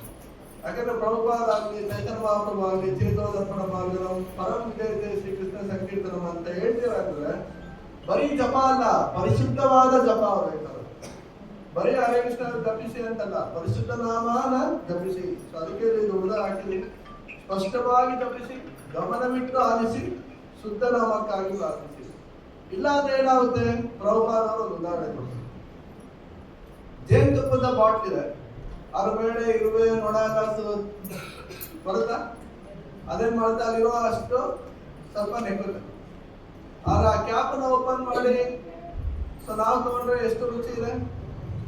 ಸೊ ಅದೇ ರೀತಿ ಯಾರು ಜಪನ ಶ್ರವಣ ಮಾಡ್ತಿಲ್ವೋ, ಪ್ರೀತಿಯಿಂದ ಕರಿತಾ ಇಲ್ವೋ, ಅದು ಜಪದ ಔಟರ್ ಕವರಿಂಗ್ ಅಷ್ಟೇ. ಅದು ಏನದು ಜಪದ ಔಟರ್ ಕವರಿಂಗ್. ಮಹಾರಾಜರು ಹೇಳ್ತಾರೆ we are not go deep in the ಜಪ. ಇನ್ನ ಜಪದಲ್ಲಿ ನಾವು ಆಳವಾಗಿ ಹೋಗಿಲ್ಲ. ಸೊ ಜಪದಲ್ಲಿ ನಾವು ಯಾವಾಗ ಆಳವಾಗಿ ಹೋಗ್ತೀವೋ ಆಗ್ಲೇ ಅದರ ಆನಂದ ಆನಂದಾಮನಿವರ್ಧನಂ ಪ್ರತಿಫಲಂ ಪೂರ್ಣಾಮೃತ ಸ್ವಾದನಂ. ನಮಗೆ ನಿಜವಾಗಿ ಸಂಪೂರ್ಣವಾಗಿ ತೃಪ್ತಿ ಬೇಕು ಅಂದ್ರೆ, ಆನಂದ ಬೇಕು ಅಂದ್ರೆ ಎವ್ರಿ ರೌಂಡ್ ನೀವು ಜಪನ ಸ್ಪಷ್ಟವಾಗಿ ಮಾಡಲೇಬೇಕು. ಆಕ್ಚುಲಿ ಯಾರು ಒಳ್ಳೆ ಚಾಂಟರ್ ಜಪಗಾರರು ಅವರು ಒಳ್ಳೆ ಭಕ್ತರು ಕೂಡ. ಸೊ ಇದೊಂದು ಜ್ಞಾಪಕ. ಯಾರು ಒಳ್ಳೆ chanter is a good preacher also, is a good devotee also. ಯಾಕಂದ್ರೆ ಜಪ ಮಾಡ್ತಿದಂಗೆ ನಮ್ಮಲ್ಲಿ ಇರೋದೆಲ್ಲ ಆಚೆ ಬರೋಕ್ಕೆ ಸ್ಟಾರ್ಟ್ ಆಗುತ್ತೆ. ಈಗ ಸಬದ ಮಂತ್ರನ ಮಾಡ್ತಿದ್ದಂಗೆ ಫಸ್ಟೇ ಬಂದ್ಬಿಡ್ತಾ ಅಮೃತ, ಫಸ್ಟ್ ಏನ್ ಬಂತು ಬಂತು. ಅದೇ ರೀತಿ ನಾವು ಪರಿಶುದ್ಧವಾಗಿ ಜಪ ಮಾಡಕ್ಕೆ ಪ್ರಯತ್ನ ಪಡಬೇಕು ಅಂತ ಮನಸ್ಸು ಮಾಡಿದ ತಕ್ಷಣ ನಮ್ಮಲ್ಲಿ ಏನಾಗುತ್ತೆ, ಎಲ್ಲ ಚೇತೋದರ್ಪಣ ಮಾರ್ಗ, ಹೃದಯದಲ್ಲಿರೋ ಕಲ್ಮಸ ಎಲ್ಲ ಆಚೆ ಬರಕ್ಕೆ ಸ್ಟಾರ್ಟ್ ಆಗುತ್ತೆ. ಅಂದ್ರೆ ನಮಗೆ ಗೊತ್ತಾಗುತ್ತೆ ನಮ್ಮಲ್ಲಿ ಏನೇನೋ ಮಿಸ್ಟೇಕ್ಸ್ ಇದೆ. ಯಾಕಂದ್ರೆ ಪ್ರತಿಯೊಬ್ಬರಲ್ಲೂ ಮಿಸ್ಟೇಕ್ಸ್ ಇರೋದಕ್ಕೆ ಈ ಜಗತ್ತಲ್ಲಿ ಇರೋದು ನಾವು. ಇಲ್ಲಾಂದ್ರೆ ನಾವು ಈ ಜಗತ್ತಲ್ಲಿ ಇರೋದು ಬೇಕಾಗಿಲ್ಲ, ನಾವು ಕೃಷ್ಣಲೋಕದಲ್ಲಿ ಇರ್ಬೋದಾಯ್ತು. ನಮ್ಮ ಹೃದಯದಲ್ಲಿ ಏನೇನು ಇನ್ನ ಎಷ್ಟೆಷ್ಟು ಪರ್ಸೆಂಟೇಜ್ ಕಾಮ, ಕ್ರೋಧ, ಲೋಭ, ಮದ, ಮತ್ಸರ್ಯ ಇದೆ, ಅದೆಲ್ಲನೂ ಕೂಡ ನಾವು ಕಳೆಯಕ್ಕೆ ಪ್ರಯತ್ನ ಪಡ್ತಾ ಇದೀವಿ. ಸೊ ಅದಕ್ಕೆಲ್ಲದಕ್ಕೂ ನಮಗೆ ಮೂಲ ಏನ್ ಬೇಕಾಗಿರೋದು ಜಪನ ನಾವು ಅಟೆಂಟಿವ್ ಆಗಿ ಸ್ಪಷ್ಟವಾಗಿ ಗಮನವಿಟ್ಟು ನಾವು ಜಪನ ಮಾಡಬೇಕು. Okay, so back to Gajendra. Gajendra ಅಂದ್ರೆ ಏನಾಯ್ತು, ಅವನಿಗೆ 100 ವರ್ಷ ಆದ್ಮೇಲೆ ಅನಿಸ್ತು ಇನ್ನ ನನ್ನ ಕೈಯಲ್ಲಾಗಲ್ಲ. ಓಕೆ, ನಮಗೂ ಕೂಡ ಅನ್ಸುತ್ತೆ ನಾವು ಜಪ ಕರೆಕ್ಟ್ ಮಾಡದೇ ಇದ್ರೆ 100 ವರ್ಷ ಅಲ್ಲ, ಪ್ರಭಾವದಲ್ಲಿ 1000 ವರ್ಷ ಮಾಡಿದ್ರು ನಾವು ನಮ್ಮ ಹೃದಯ ಪರಿಶುದ್ಧ ಆಗಲ್ಲ. ಈಗ ಕನ್ನಡಿನ ನೀಟಾಗಿ ಒರೆಸ್ಬೇಕಲ್ಲ, ಸುಮ್ಮನೆ ಮುಟ್ಟಿದ ವರ್ಷದ ಎಲ್ಲ ಹೋಗುತ್ತೆ ಕ್ಲೀನ್. ನೀವು ಎಷ್ಟೇ ದಿನ ಒರೆಸ್ಕೊಂಡಿದ್ವಿ ಅದೇ ರೀತಿ ನಮ್ಮ ಹೃದಯನೂ ಕೂಡ ನೀಟಾಗಿ ಕ್ಲೀನ್ ಆಗಬೇಕು ಅಂದ್ರೆ ಜಪನ ನಾವು ಗಮನವಿಟ್ಟು ಮಾಡಬೇಕು. ಆವಾಗ ಗಜೇಂದ್ರಕ್ಕೆ ಏನಾಯ್ತು, ಶಕ್ತಿ ಕುಗ್ಗಿತು. ಕರೆಕ್ಟಾ? ಗಜೇಂದ್ರಗೆ ಶಕ್ತಿ ಅಲ್ಲಿ ಮೊಸಳೆಗೆ ಶಕ್ತಿ ಏನಾಯ್ತು? ಜಾಸ್ತಿ ಆಯ್ತು. ಯಾಕೆ? ಮೊಸಳೆಗೆ ನೀರಲ್ಲಿದ್ರೆ ಶಕ್ತಿ, ಆನೆಗೆ ನೆಲದ ಮೇಲಿದ್ರೆ ಶಕ್ತಿ. ಅದೇ ರೀತಿ ನಾವು ಕೃಷ್ಣನ ಜೊತೆ ಇದ್ರೆ ಶಕ್ತಿ, ಮಾಯ ಜೊತೆ ಇದ್ರೆ ನಾವು ದುರ್ಬಲ ಆಗ್ತೀವಿ. Okay, so we cannot actually ನಾವು ಇರೋದೇ ಮಾಯ ಪ್ರಪಂಚದಲ್ಲಿ. ನಾವು ಮಾಯನ ಗೆಲ್ಲಕ್ ಆಗಲ್ಲ, ಮಾಯನ ಸೋಲ್ಸಕ್ ಆಗಲ್ಲ. ಎಂತೆಂತ ಹಿರಣ್ಯಕಶಿಪು, ರಾವಣ, ಕಂಸ ಎಲ್ಲ ನಾವೇ ಪ್ರಭುತ್ವ, ಎಲ್ಲ ನಂದೇ ಸರ್ವಸ್ವ ಅಂತ ತಿಳ್ಕೊಂಡ್ರಲ್ಲ, ಏನಾಯ್ತು? Alexander the great up to latest ಬಂದ್ರು ಎಷ್ಟೆಷ್ಟೋ ದೊಡ್ಡವರು ಕೊನೆಗೆ ಒಂದಿನ ಏನಾಗುತ್ತೆ? ಎಲ್ಲ ಬಿಟ್ಟು ಹೋಗಿದ್ದಾರೆ. ಸೊ ಭೂಮಿ ತಾಯಿ ಆಕ್ಚುಲಿ ನಗುತ್ತಂತೆ. ಮತ್ತೆ ಟ್ವೆಲ್ತ್ ಕ್ಯಾಂಟ್ ಅವ್ರ ಭಾಗವತದಲ್ಲಿ ಬರುತ್ತೆ. ಈ ರೀತಿ ಎಷ್ಟೆಷ್ಟೋ ಜನ ರಾಜರು ಬಂದ್ರು ಹೋದ್ರು, ನಂದೇ ಇದೆಲ್ಲ ನಂದೇ ಸಾಮ್ರಾಜ್ಯ ಅಂದ್ಕೊಂಡು. But I am belong to Bhu Varaha Swami, I belong to Varahadev, I belong to the lord. ಯಾರು ನನ್ನನ್ನ ಶಾಶ್ವತವಾಗಿ ನೋಡಕ್ಕಾಗಿಲ್ಲ. ಓಕೆ, ಭೋಕ್ತಾರ ಸರ್ವಲೋಕ ಮಹೇಶ್ವರಂ ಸುಹೃದಂ ಸರ್ವಭೂತಾನ ಜ್ಞಾತ್ವಾ ಮಾಂ ಶಾಂತಿ ವಿರುದ್ಧತೆ. ನಿಜವಾಗಿ ನಮಗೆ ಶಾಂತಿ ಬೇಕು ಅಂದ್ರೆ ಯೋಗದ ಅಭ್ಯಾಸ ಏನು? ಶಾಂತಿ ಬೇಕು ಅಂತ, ಹೌದಲ್ಲ? ಇದು ಯೋಗ ಕೇಂದ್ರ. ಎಲ್ಲರೂ ಬರೋದು ಯಾಕೆ? ಮನೆಯಲ್ಲಿ ನಿಂದಾಟ, ಆಫೀಸಲ್ಲಿ ನಿಂದಾಟ, ರೋಡಲ್ಲಿ ನಿಂದಾಟ. ಇಲ್ಲಿ ಒಂದು ಸ್ವಲ್ಪ ಮೆಡಿಟೇಷನ್ ಮಾಡೋಣ. ಆ ಮೆಡಿಟೇಷನ್ ಮಾಡೋಕ್ಕಾದ್ರೆ ನಾವೆಲ್ಲ ತಲೆಗೆ ಹಾಕೊಂಡ್ರೆ ಎಲ್ಲರೂ ಶಾಂತಿ, ಹೌದಲ್ಲ? ದಿಸ್ ಇಸ್ ನಾಟ್ ಮಂತ್ರ ಮೆಡಿಟೇಷನ್. ಪ್ರಭುಪಾದ ಏನ್ ಹೇಳ್ತಾರೆ? ಏನೇ ತಲೆಗೆ ಬರ್ತಾರಲಿ ಅದ್ರ ಬಗ್ಗೆ ಯೋಚನೆ ನೋಡಿ ಜಸ್ಟ್ ಮಂತ್ರನ ಕೇಳಿಸ್ಕೊತಾರೆ, ಹೌದಲ್ಲ? ಸೊ ಈಗ ಆನೆ ನೀರಲ್ಲಿ ಸ್ನಾನ ಮಾಡುತ್ತೆ, ಮತ್ತೆ ನೆಲದ ಬದ್ದಾಗ ಏನ್ ಮಾಡುತ್ತೆ? ಮರಳನ್ನ ತನ್ನ ಮೇಲೆ ನಡೆಸ್ಕೊಡುತ್ತೆ. ಸ್ನಾನ ಮಾಡಿ ಏನು ಉಪಯೋಗ ಆಯ್ತು? ನಿಗ್ರಹಂ ಕಿಂ ಕಲಿಸ್ತದೆ, ಕೃಷ್ಣ ಭಾರತೀಯರು ಹೇಳ್ತಾರೆ. ಏನು ಉಪಯೋಗ ಆಯ್ತು? ಹೌದಲ್ಲ? ಅದೇ ರೀತಿ ನಾವು ಜಪ ಕೂತಾಗ ಎಲ್ಲಾ ಯೋಚನೆ ಮಾಡ್ಕೊಂಡಿದ್ರೆ, ಎಲ್ಲಾ ಪ್ಲಾನಿಂಗ್ ಮಾಡ್ಕೊಂಡಿದ್ರೆ, ಇದು ಪ್ಲಾನಿಂಗ್ ಟೈಮಾ ಅಥವಾ ಪ್ಲೀಡಿಂಗ್ ಟೈಮ್? ಪ್ಲೀಡಿಂಗ್ ಅಂದ್ರೆ ಅಳ್ಬೇಕು ನಾವು ಕೃಷ್ಣನ ಶುದ್ಧ ನಾಮಗಳು, ಹೌದಲ್ಲ? ಸೊ ಇದನ್ನೆಲ್ಲ ನಾವು ಇಂಥ ಸೂಕ್ಷ್ಮ ವಿಷಯಗಳನ್ನ ನಾವು ಕರೆಕ್ಷನ್ ಮಾಡ್ಕೋಬೇಕು. This is the next stage. ಎಲ್ಲಾರು ಸ್ಟಾರ್ಟಿಂಗ್ ಜಪ ಮಾಡಕ್ ಸ್ಟಾರ್ಟ್ ಮಾಡ್ತೀವಿ, ಅದು ನಾಮಾಪರಾಧ. ನೆಕ್ಸ್ಟ್ ನಾಮಭಾಷ. ಅಟ್ಲೀಸ್ಟ್ ಈಗ ನಾವೆಲ್ಲರೂ ಒಂದು ಮಧ್ಯದ ಸ್ಟೇಜಲ್ಲಿ ಇದ್ದೀವಿ. ನಮ್ಮ ಹೃದಯದಲ್ಲಿರುವಂತಹ ಅಡಚಣೆಗಳನ್ನ ತಂದಾಗಿ ಪರಿಶುದ್ಧ ನಾಮಕರಣಕ್ಕೆ ಹೋಗಿ, ಇದೆಲ್ಲ ನಾವು ಸೂಕ್ಷ್ಮವಾಗಿ ನಮ್ಮ ಹೃದಯದಲ್ಲಿ ಏನ್ ನಡೀತಿತ್ತು ಅದನ್ನ ಏನ್ ಮಾಡಬೇಕು? ಅದನ್ನ ಕರೆಕ್ಷನ್ ಮಾಡಬೇಕು. ಎಲ್ಲಾರು ಜಪ ಕುತ್ಕೋತೀವಿ ಟೆಂಪಲ್ ಅಲ್ಲಿ, ಪಾರ್ವದತ್ತ ಅಥವಾ ಸತ್ಸಂಗ ಇದ್ದಾಗ ಸೈಡಲ್ಲಿ ಕುತ್ಕೋತೀವಿ, ಜಪ ಮಾಡ್ತಾರೆ. ಅಲ್ಲಿ ನಮ್ಮ ಮನಸ್ಸಲ್ಲಿ ಏನಾಗ್ತಿದೆ ಅಂತ ಬೇರೆಯವ್ರಿಗೆ ಗೊತ್ತಾಗ್ತದಿರೋರಿಗೆ, ಓ ನೋಡಿದ್ರು ಪ್ರಭು ಅಲ್ಲಿಂದ ಹಂಗೆ ಕೂತಾರೆ ಸ್ಟ್ರೈಟ್ ಆಗಿ ಎಷ್ಟು ನೀಟಾಗಿ ಜಪ ಮಾಡ್ತಾರೆ ಅಂತ ಅನ್ಕೋಬೋದು. ಆದ್ರೆ ಮನ್ಸಲ್ಲಿ ನಾವ್ ಏನೇನೋ ಪ್ಲಾನ್ ಮಾಡ್ಬೇಕು. ಜಪ ಆದ್ಮೇಲೆ ನಾನು ಏನ್ ಮಾಡಬೇಕು, ಎಲ್ಲಿಗೆ ಹೋಗ್ಬೇಕು, ನಿನ್ನೆ ಯಾಕೆ ಹಿಂಗಾಯ್ತು ಬರುತ್ತೆ. ಅದು ಪತ್ತಿದಂಗೆ ಜಸ್ಟ್ ಅದನ್ನ ಇದ್ ಮಾಡಿ ನೆಗ್ಲೆಕ್ಟ್ ಮಾಡಿ ಜಪದ ಮೇಲೆ ಕಾನ್ಸಂಟ್ರೇಟ್ ಮಾಡಿ. ಇಷ್ಟೇ ಮಾಡಕ್ಕಾಗ. ಸ್ಟಾರ್ಟಿಂಗ್ ಒಂದು 4 ರೌಂಡ್ ಈ ರೀತಿ ಅದು ಬರುತ್ತೆ ಹೋಗುತ್ತೆ. ಓಕೆ, ಯಾವಾಗ ನೀವು ಸ್ಪಷ್ಟವಾಗಿ ಹೇಳ್ತಾ ಇರ್ತೀರೋ ಆವಾಗ ಏನಾಗುತ್ತೆ? ಮೈಂಡು ಅದನ್ನ ದೂರ ಇಟ್ಬಿಟ್ಟು ಇದಕ್ಕೆ ಕಾನ್ಸಂಟ್ರೇಟ್ ಮಾಡಕ್ ಸ್ಟಾರ್ಟ್ ಆಗುತ್ತೆ. ಅವಾಗ ಗಮನ up to 8 rounds you can give little bit. Starting ಒಂದು 25% ಗಮನ ಕೊಡ್ತೀವಿ, ಅಪ್ ಟು 8 ರೌಂಡ್ಸ್ ಒಂದು 50% ಗಮನ ಜಾಸ್ತಿ ಆಗುತ್ತೆ. ಅದಾದ್ಮೇಲೆ ಏನಾಗುತ್ತೆ? ಸ್ಪೀಡು ಜಾಸ್ತಿ ಆಗುತ್ತೆ. ಕೊನೆಗೆ ಹಿಂಗೆ ಹೋಯ್ತಾ ಯು ಕ್ಯಾನ್ ಪ್ರೇ ಶುದ್ಧನ. ಅದಕ್ಕೆ ಸ್ಟಾರ್ಟಿಂಗ್ ನಾವು ಪ್ರೇ ಮಾಡೋಕ್ಕಾಗಲ್ಲ. ಅದಕ್ಕೆ ಮಹಾರಾಜ್ ಹೇಳ್ತಿದ್ದಾರೆ, ಬರೀ ಎದ್ದಿದ ತಕ್ಷಣ ಸ್ನಾನ ಮಾಡಿ ಪ್ಲಸ್ ಆಗಿ ಜಪ ಕೂತ್ಕೊಂಡು ಯಾರ ಹತ್ರನೇ ಏನೋ ತನಕ ಮಾತಾಡ್ಬೇಡಿ. ಯಾಕಂದ್ರೆ ನಾವು ಮಾತಾಡ್ಬಿಟ್ಟು ಕೂತ್ಕೊಂಡು ಅದೇ ಮೈಂಡ್ ಹೊಡೆದು. ಸೊ ಅದಕ್ಕೆ ಎದ್ದೊಳಿ ಫ್ರೆಶ್ ಆಗಿ ಜಪ ಮಾಡಕ್ಕೆ ಕೂತ್ಕೊಳ್ಳಿ. ಆಮೇಲೆ ಬೇಕಾದ್ರೆ ನೀವು ಟೈಮ್ ಕೊಟ್ಕೊಳ್ಳಿ. ಓ ನಾನು ಡಾಕ್ಟರ್ ಹೇಳೋರೆ ವಾಕಿಂಗ್ ಮಾಡುವಂತ, ಜಪನೂ ಆಯ್ತು ವಾಕಿಂಗ್ ಆಯ್ತು. ಎಲ್ಲಿ ನೀವು ವಾಕಿಂಗ್ ಮಾಡಕ್ಕ ಆಮೇಲೆ ಬೇಕಾದ್ರೆ ಅದಕ್ಕೆ ಅಂತಾನೆ ಟೈಮ್ ಕೊಟ್ಕೊಳ್ಳಿ. Do it separate. ಯಾವ್ದನ್ನು ಜಪದ ಜೊತೆ ಮಿಕ್ಸ್ ಮಾಡಬೇಡಿ. It's Radha Krishna purely they want 100% ನಮ್ಮ ಒಂದು ಡೆಡಿಕೇಶನ್, ಪ್ರೀತಿ ಬೇಕು. ಯಾವುದು ಮಿಕ್ಸರ್ ಬೇಕಾಗಿಲ್ಲ. ಓಕೆ, ಪರಿಶುದ್ಧವಾದ ಒಂದು ಜಪ ಬೇಕು. ಸೊ ಅದಕ್ಕೋಸ್ಕರ ಡೋಂಟ್ ನೆಗ್ಲೆಕ್ಟ್ ಜಪ. 2 ಅವರ್ ನಮ್ಮ ಸಾಧನೆಯಲ್ಲಿ ಇದು ಪ್ರಮುಖ ಪ್ರಮುಖವಾದಂಥದ್ದು. ಇನ್ಯಾವ್ದು 2 ಅವರ್ ಮಾಡ್ತಾ ಇದೀವಿ ನಾವು ಹೇಳಿ? 2 ಅವರ್ ಬುಕ್ ಓದ್ತಾ ಇದೀವ, 2 ಅವರ್ ಲೆಸನ್ ಹೇಳ್ತಾ ಇದೀವ, 2 ಅವರ್ ಡೈಲಿ ವರ್ಸಿಪ್ ಮಾಡ್ತಾ ಇದೀವ. ಸೊ ಪ್ರತಿನಿತ್ಯ ಯಾರಿಗೆ ಜಾಸ್ತಿ ಟೈಮ್ ಕೊಡ್ತಾ ಇದೀವಿ ನಾವು? ಜಪಕ್ಕೆ. ಸೊ ಪ್ರಭುಪಾದ ಅವರು ಏನು ಹೇಳ್ತಾರೆ? 99% of our spiritual life depends on chanting. So ಅದಕ್ಕೋಸ್ಕರ ಇಟ್ಸ್ ಮೈ ರಿಕ್ವೆಸ್ಟ್, ಜಪನ ಮಾತ್ರ ಸೀರಿಯಸ್ ಆಗಿ ತಗೊಳ್ಳಿ. ಆಮೇಲೆ ಮಿಕ್ಕಿದೆಲ್ಲ ಆಟೋಮೆಟಿಕ್ ಆಗಿ ಅದನ್ನೇ ನಮ್ಮನ್ನ ಸ್ವಲ್ಪ ಭಾಗವತ ಬೆಳೆದಕ್ಕೆ ದೇವತೆಗಳಲ್ಲಿ ಏನೇನು ಗುಣಗಳಿದೆಯೋ ಅದೆಲ್ಲ ಗುಣಗಳು ಭಕ್ತರಲ್ಲೂ ಬರುತ್ತೆ. ಅರ್ಥ ಆಯ್ತಲ್ಲ? ಸೊ ಆಟೋಮೆಟಿಕ್ ಆಗಿ ನಮ್ಮಲ್ಲಿ ಏನೇನು ಬೇಕು ಭಕ್ತಿಯಲ್ಲಿ ಮುಂದುವರಿಕೆ ಕೃಷ್ಣ ಅದನ್ನೆಲ್ಲ ನಮಗೆ ಕೊಡ್ತಾರೆ. ಓಕೆ, ಸೊ ಇಲ್ಲಿ ಏನಾಯ್ತು? ಮೊಸಳೆಗೆ ಶಕ್ತಿ ಜಾಸ್ತಿ ಆಯ್ತಾ ಬಂತು, ಗಜೇಂದ್ರಗೆ ಶಕ್ತಿ ಕಮ್ಮಿ ಆಯ್ತಾ ಬಂತು. ಎಲ್ಲಾ ದೇವತೆಗಳು, ಎಲ್ಲಾ ರಿಲೇಟಿವ್ಸ್ ಎಲ್ಲಾರು ನೋಡ್ತಿದ್ದಾರೆ, ಅವ್ರ ಕೈಯಲ್ಲಿ ಏನು ಮಾಡಕ್ ಆಗಿಲ್ಲ. ಆಕ್ಚುಲಿ ದೇವತೆಗಳು ಬಂದು ಹೆಲ್ಪ್ ಮಾಡ್ಬೋದು, ಆದ್ರೆ ಅವ್ರು ಯಾಕೆ ಹೆಲ್ಪ್ ಮಾಡ್ತಾ ಇಲ್ಲ? ಅವ್ರ ಕೆಪಾಸಿಟಿ ಇದೆ ಹೆಲ್ಪ್ ಮಾಡಕ್ಕೆ, ಆದ್ರೆ ಅವ್ರು ಹೆಲ್ಪ್ ಮಾಡಿಲ್ಲ. ಯಾಕಂದ್ರೆ ನನ್ನನ್ನು ಕರೀತಾ ಇಲ್ಲ, ಹೌದಲ್ಲ? ಇಲ್ಲಿ ಹಿಂದೆಗಡೆ ಅವ್ರ ರಿಲೇಷನ್ಸ್ ಎಲ್ಲ ಇದಾರೆ, ಬೇರೆ ಆನೆಗಳೆಲ್ಲ, ಅವರಲ್ಲಿ ಆ ಕಂಪ್ಯಾಷನ್ ಇದೆ. ಓ, ನಮ್ಮ ಗಜೇಂದ್ರಾಗೆ ನಮ್ಮ ಈ ತರ ಮೊಸಳೆ ಹಿಡ್ಕೊಂಡ್ಬಿಟ್ಟಿದೆ, ಆದ್ರೆ ನಮ್ಮ ಕೈಯಲ್ಲಿ ಏನು ಮಾಡಕ್ಕಾಯ್ತಿಲ್ಲ, ಆ ಕಂಪ್ಯಾಷನ್ ಇದೆ. ದೇವತೆಗಳಲ್ಲಿ ಕೆಪಾಸಿಟಿ ಇದೆ, ಆದ್ರೆ ಕಂಪ್ಯಾಷನ್ ಇಲ್ಲ. ಕೊನೆಗೆ ಗಜೇಂದ್ರ ಏನ್ ಮಾಡ್ದ?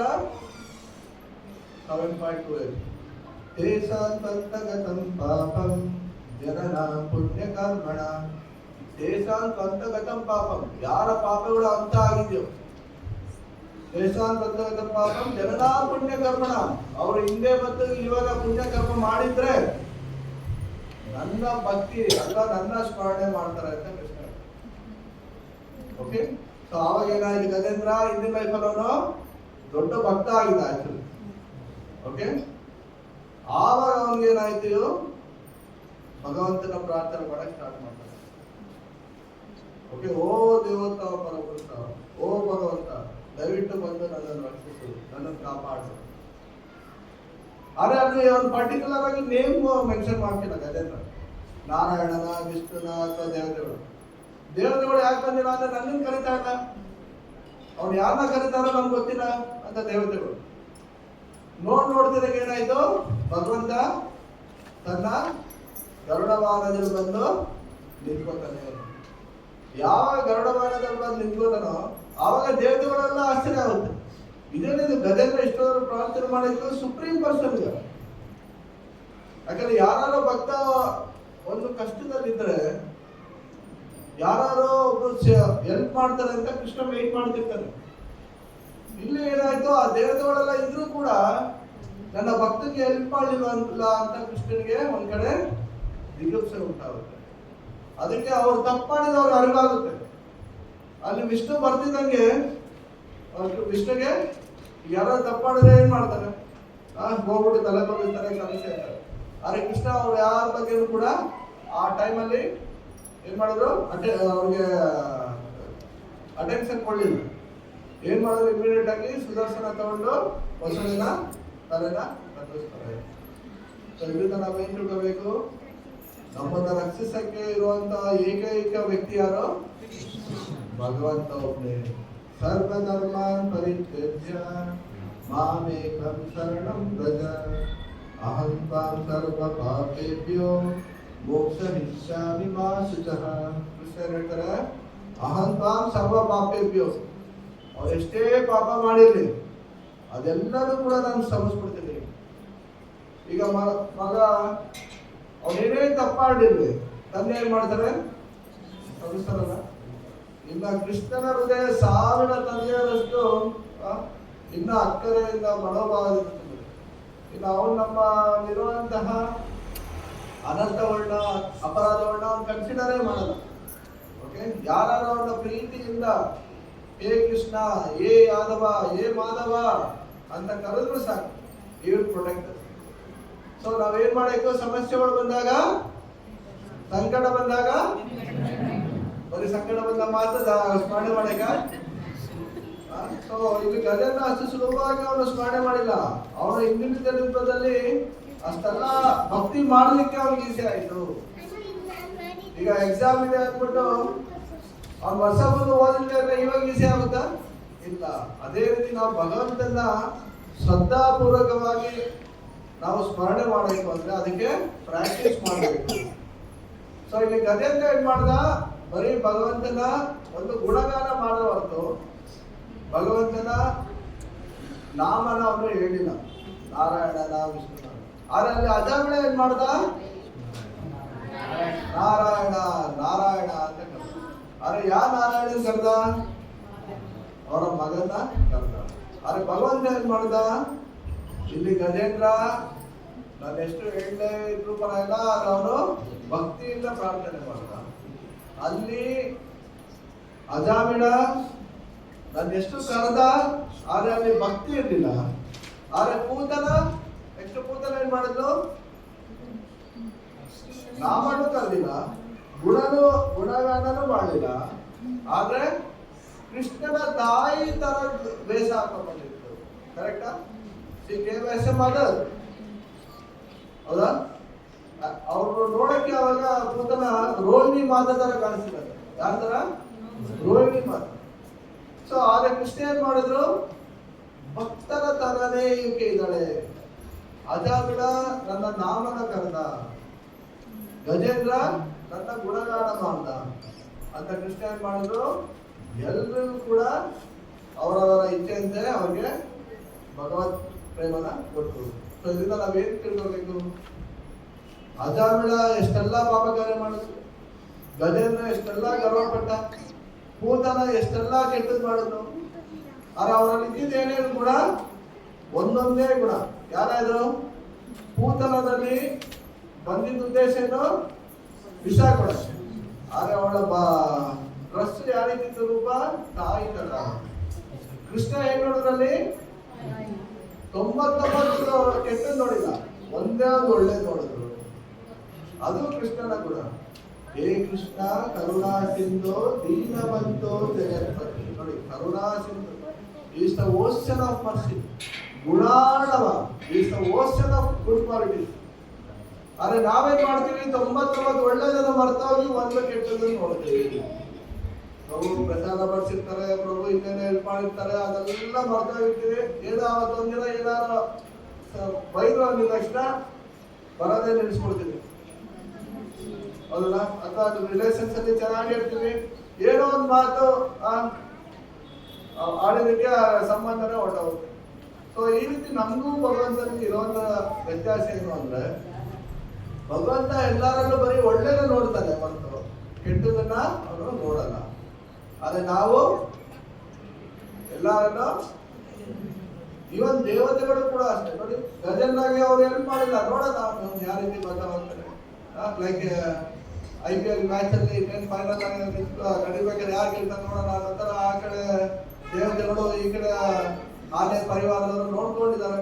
ಆದ್ರೆ ಭಗವಂತ ತನ್ನ ಭಕ್ತ ನರಳು ತರದವನು ನೋಡಿಲ್ಲ. ಈಗ ತಾಯಿ ಮಗು ಏನಾದ್ರು ಬಿದ್ದಿದ ತಕ್ಷಣ ಏನ್ ಮಾಡ್ತಾರೆ, ಇಮ್ಮಿಡಿಯೇಟ್ ಆಗಿ ಬಂದು ರಕ್ಷಿಸ್ತಾರೆ. ಸೊ ಅದೇ ರೀತಿ ಇಲ್ಲಿ ಭಗವಂತ ಏನ್ ಮಾಡಿದ, ಗಜೇಂದ್ರ ಭಗವಂತನ ಅದು ಒಂದು ಕ್ಷಣ ಅಷ್ಟೇ, 1000 ವರ್ಷ ಬಂದು ರಕ್ಷಿಸ್ತಾರೆ. ಸೊ ಈ ರೀತಿ ನಾವು ಭಕ್ತಿಲಿ ಮುಂದುವರಿತಾ ಏನಾಗಬೇಕು, ನಮ್ಮ ಹೃದಯ ಪರಿಶುದ್ಧತೆ ಆಗಬೇಕು. ನಮ್ಮಲ್ಲಿರುವಂತಹ ಕೆಟ್ಟ ಭಾವನೆಗಳು ಹೋಗಿ ಒಳ್ಳೆ ಭಾವನೆಗಳು ಭಕ್ತರ ಮೇಲೆ ಬರಬೇಕು. ಯಾವಾಗ ಒಬ್ಬ ಭಕ್ತನನ್ನ ಪ್ರೀತಿಸ್ತಾನೋ ಅವನು ಭಗವಂತನ ಪ್ರೀತಿಸ್ತಾನೆ. ಈಗ ನಮ್ಮ ಜೊತೆ ಇರೋದು ಯಾರು, ಭಕ್ತಿ ಮಾಡಬೇಕಾದ್ರೆ ಭಕ್ತರೇ. ಭಕ್ತರಲ್ಲೇ ಅದೊಂದು ಒಳ್ಳೆ ಸ್ನೇಹತ್ವ, ಒಳ್ಳೆ ಒಂದು ಸಂಬಂಧ ಇಲ್ಲ ಅಂದ್ರೆ ನಮ್ಗೆ ಹೇಗೆ ಕೃಷ್ಣನ ಮೇಲೆ ಬರುತ್ತೆ ಆ ಒಂದು ಸಂಬಂಧ. ಅದಕ್ಕೆ ರೂಪ ಗೋಸ್ವಾಮಿ ಅವರು ಹೇಳ್ತಾರೆ, ದದಾತಿ ಪ್ರತಿ ಗೃಹ್ಣಾತಿ ಗುಹ್ಯ ಮಧ್ಯಾತಿ ಕೃತ್ಯತಿ ಭುಂಕ್ತೆ ಬೋಧಯತೆ ಚೈವ ಸಕ್ರಿಯಂ ಪ್ರೀತಿ ಲಕ್ಷಣಂ. ನಮ್ಮಲ್ಲಿ ನಿಜವಾಗಿ ಪ್ರೀತಿ ಭಗವಂತನ ಮೇಲೆ ಬೇಕು ಅಂದ್ರೆ ಭಕ್ತರ ಮೇಲೆ ಈ 6 ತರಹ ಪ್ರೀತಿ ವ್ಯವಹಾರ ಇಟ್ಕೋಬೇಕು. ಏನು, ಅವ್ರಿಗೆ ಪ್ರಸಾದ ಮಾಡಿಸೋದು, ಅವರಿಂದ ಪ್ರಸಾದ ಸ್ವೀಕಾರ ಮಾಡೋದು, ಅವ್ರಿಗೆ ಗಿಫ್ಟ್ ಕೊಡೋದು, ಬರ್ತಡೇಗೂ ಅಥವಾ ಜನ್ಮಾಷ್ಟಮಿಗೂ ಆ ಥರ ಅವರಿಂದ ಗಿಫ್ಟ್ ಕೂಡ ಬಂದಾಗ ಸ್ವೀಕಾರ ಮಾಡೋದು. ನಾವೇ ಕೇಳೋದಲ್ಲ, ನಾವು ಕೊಟ್ಟಿದ್ದಾರ ಇವಾಗ ನೀವು ನಡ್ಕೊಳ್ಳಿಲ್ಲ. ಆಮೇಲೆ ನಮ್ಮ ಹೃದಯದಲ್ಲಿ ಏನಾರು ಪರ್ಸನಲ್ ಆಗಿ ಸ್ಪಿರಿಚುವಲ್ ಆಗಿ ಏನಾರು ಪ್ರಾಬ್ಲಮ್ ಇದೆ, ಆಸ್ ಎ ಕೌನ್ಸಿಲಿಂಗ್ ಅವ್ರಿಗೆ ಯಾರು ಒಂದಿಬ್ರು ಭಕ್ತರಿಗೆ ಹೇಳ್ಕೋಬೇಕು ಈ ತರ ಸಮಸ್ಯೆ ಇದೆ ಕೃಷ್ಣ ಪ್ರಜ್ಞೆ ಮಾಡಬೇಕಾದ್ರೆ. ಅವಾಗ ಅವ್ರೇನ್ ಸೊಲ್ಯೂಷನ್ ಕೊಡ್ತಾರೋ ಅದನ್ನ ಸ್ವೀಕಾರ ಮಾಡೋದು. ಒಂದೊಂದು ಹಂತದಲ್ಲೂ ನಾವು ಒಬ್ಬೊಬ್ರು ಸೀನಿಯರ್ ಡಿವೋಟೀಸ್ ಇದ್ರೆ ಈ ರೀತಿ ನಾವು ಪ್ರೀತಿ ವ್ಯವಹಾರ ಅದೇ ಮಾಡುತ್ತೆ ನಮ್ಮನ್ನ ಭಕ್ತಿಲಿ ಎಲ್ಲಾ ಅಡಚಣೆಗಳಿಂದ ಮುಕ್ತರಾಗಿ ಮುಂದೆ ಹೋಗಿ ಹೆಲ್ಪ್ ಮಾಡುತ್ತೆ. ಓಕೆ, ಅದೇ ಸೊ ಇಲ್ಲಿ ಇನ್ನೊಂದು ಪದ ಹೇಳಿದರೆ ಈ ಕಲಿಯುವ ಯುಗವು ಕೆಟ್ಟದಾಗಿದ್ದರೂ ಒಂದು ಮಹಾವರ ಇದೆ. ಓಕೆ, ಒಳ್ಳೆ ಯುಗನ ಇದು. ಇನ್ನ ಸ್ವಲ್ಪ ಮಿಕ್ಸಿಂಗ್ ಅಲ್ಲಿ ಇದೆ, ಅಷ್ಟು ಕೆಟ್ಟದಲ್ಲ. ಒಂದು 75% ಕೆಟ್ಟದಿರ್ಬೋದು, ಒಂದು 25% ಒಳ್ಳೇದಿರ್ಬೋದು. ಓಕೆ, ಯಾವಾಗ ಹೇಳ್ತೀನಿ. ಸೊ ಈಗ ನಾವಿರೋದು ಕಲಿಯುಗ. ಕಲಿಯುಗದ ಕೊನೆಯಲ್ಲಿ ಯಾರು ಬರ್ತಾರೆ? ಕಲ್ಕಿ ಅವರು. ಇವಾಗ ಯಾರು ಬಂದಿದ್ದಾರೆ? ಆರಂಭದಲ್ಲಿ ಗೌರವಿಂದ ಬಂದಿದ್ದಾರೆ. ಸೊ ಚೈತನ್ಯವಾದರು ನಿತ್ಯಾನಂದ ಪ್ರಭು ಬಂದು ಏನ್ ಮಾಡಿದ್ದಾರೆ? ಯಾರು ಒಳ್ಳೆಯವರು ಯಾರು ಕೆಟ್ಟವರು ಎಲ್ರಿಗೂ ಕೂಡ ಹರೇ ಕೃಷ್ಣ ಮಂತ್ರನ ಕೊಟ್ಬಿಟ್ಟಿದ್ದಾರೆ. ಆದ್ರೆ ಕಲ್ಕಿ ಅವತಾರ ಆತಾರಲ್ಲ, ಬಂದ್ ಕುದುರೆ ಮೇಲೆ ಎಲ್ಲಾರು ಒಂದೇ ಸರಿ ನಾಶ ಮಾಡ್ಕೊಂಡು ಹೋಗೋದೇ ಅವ್ರ ಕೆಲಸ. ಯಾರು ಪ್ರಚಾರ ಮಾಡೋದು, ಕುತ್ಕೊಂಡು ಕ್ಲಾಸ್ ಕೊಡೋದು, ಧರ್ಮ ಸಂಸ್ಥಾಪನೆ ಆಗ್ತಾರೆ ಏನಿಲ್ಲ. ಬರೀ ವಿನಾಶ ಆಯ್ತ ದುಷ್ಕೃತ, ಬರೀ ವಿನಾಶ ಮಾಡೋದು. ಯಾಕೆ? ಜನರು ಅಷ್ಟು ಕೆಟ್ಟದಾಗಿತ್ತು. ಆವಾಗ ಏನಾಗುತ್ತೆ ನೋಡಿ, ಸತ್ಯಯುಗದಲ್ಲಿ ಏನಿತ್ತು? 4 ಪಾದ ಇತ್ತ. ಧರ್ಮದ 4 ಪಾದ: ತಪಸ್ಸು, ಶುಚಿ, ದಯ, ಸತ್ಯ. ಈ 4 ಪಾದ ಆಯ್ತು. ಸತ್ಯವ ಆಯ್ತಿದಂಗೆ 3 ಇತ್ತು. ಓಕೆ, ದ್ವಾಪರ ಬತ್ತಿದಂಗೆ 2 ಇತ್ತು. ಈ ಕಲಿಯುಗದಲ್ಲಿ ಬರೀ ಯಾರು? ಸತ್ಯ ಮಾತ್ರ ಉಳ್ಕೊಂಡಿದೆ. ಅದಕ್ಕೆ CCTV ಅವ್ರಿಗೆ ಹಾಕೊಂಡು ಇವ್ರಿಗೆ ಹಾಕೊಂಡು ಅದಕ್ಕೆಲ್ಲ. ಯಾಕೆ? ಇನ್ನ ಸತ್ಯ ಇದೆ. ಆ CCTV ಮೂಲಕ ಬೇರೆ ಪ್ರೂಫ್ಗಳ ಮೂಲಕ ಸ್ವಲ್ಪ ಪನಿಷ್ಮೆಂಟ್ಗಳು ಆಗ್ತಾ ಇದೆ ದೊಡ್ಡ ದೊಡ್ಡ ವ್ಯಕ್ತಿಗಳು. ಈ ಕಲಿಯುಗದ ಕೊನೆಯಲ್ಲಿ ಏನಾಗುತ್ತೆ? ಅದು ಒಟ್ಟಾಗಿರುತ್ತೆ ನೋಡಿ. 4 ಧರ್ಮದ ಪಾದಗಳು ಹೋದ್ಮೇಲೆ ನೆಕ್ಸ್ಟ್ ಯಾವಾಗ ಬರುತ್ತೆ? ಈಗ ಜನವರಿ, ಫೆಬ್ರವರಿ, ಡಿಸೆಂಬರ್ ಆದ್ಮೇಲೆ ನೆಕ್ಸ್ಟ್ ಏನ್ ಬರುತ್ತೆ? ಮತ್ತೆ ಜನವರಿ ಬರುತ್ತೆ. ಸೊ ಇದೇ ಡೇಟ್ ಇದೆ 2026-27 ಅಂತ ಇಲ್ಲ ಅಲ್ಲ. ಸೊ ಇದೊಂಥರ spiritual calendar. No 26-27 eternal calendar. ಅಲ್ಲೇನಾಯ್ತು? ಕಲಿಯುಗ ಆದ್ಮೇಲೆ ನೆಕ್ಸ್ಟ್ ಸತ್ಯಾಗ ಬರಕ್ಕೆ ಮತ್ತೆ 4 ಧರ್ಮ ಪಾದಗಳು ಇರಬೇಕಲ್ಲ. ಈಗ ಆಲ್ರೆಡಿ 4 ಫುಲ್ ಹೊರಟಾಗಿದೆ. ಸೊ ಕಲ್ಕಿ ಏನ್ ಮಾಡ್ತಾರೆ? ಸಪ್ತ ಋಷಿಗಳ ಜೊತೆ ಸೇರಿ ಇನ್ನ ಅವಾಗ ಕೆಲವು ಪರಿಶುದ್ಧ ಭಕ್ತರಿಗೆ ತಮ್ಮ ದೇಹದ ಸುವಾಸನೆಯಿಂದ ಏನಾಗುತ್ತೆ? ಅವರ ಅಂತರಂಗ ಬಹಿರಂಗ ಎರಡೂ ಕೂಡ ಪರಿಶುದ್ಧ ಆಗುತ್ತೆ.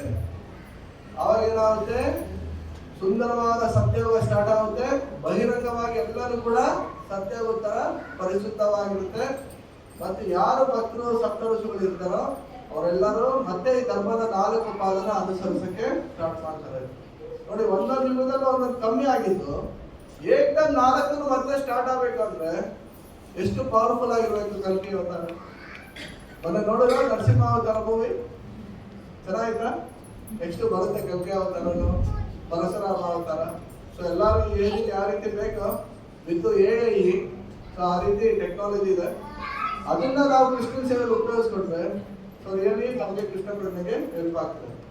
ಸೊ ಪ್ರಭುಪಾದರು ಅದೇ ಹೇಳ್ತಾರೆ, use technology to beat technology.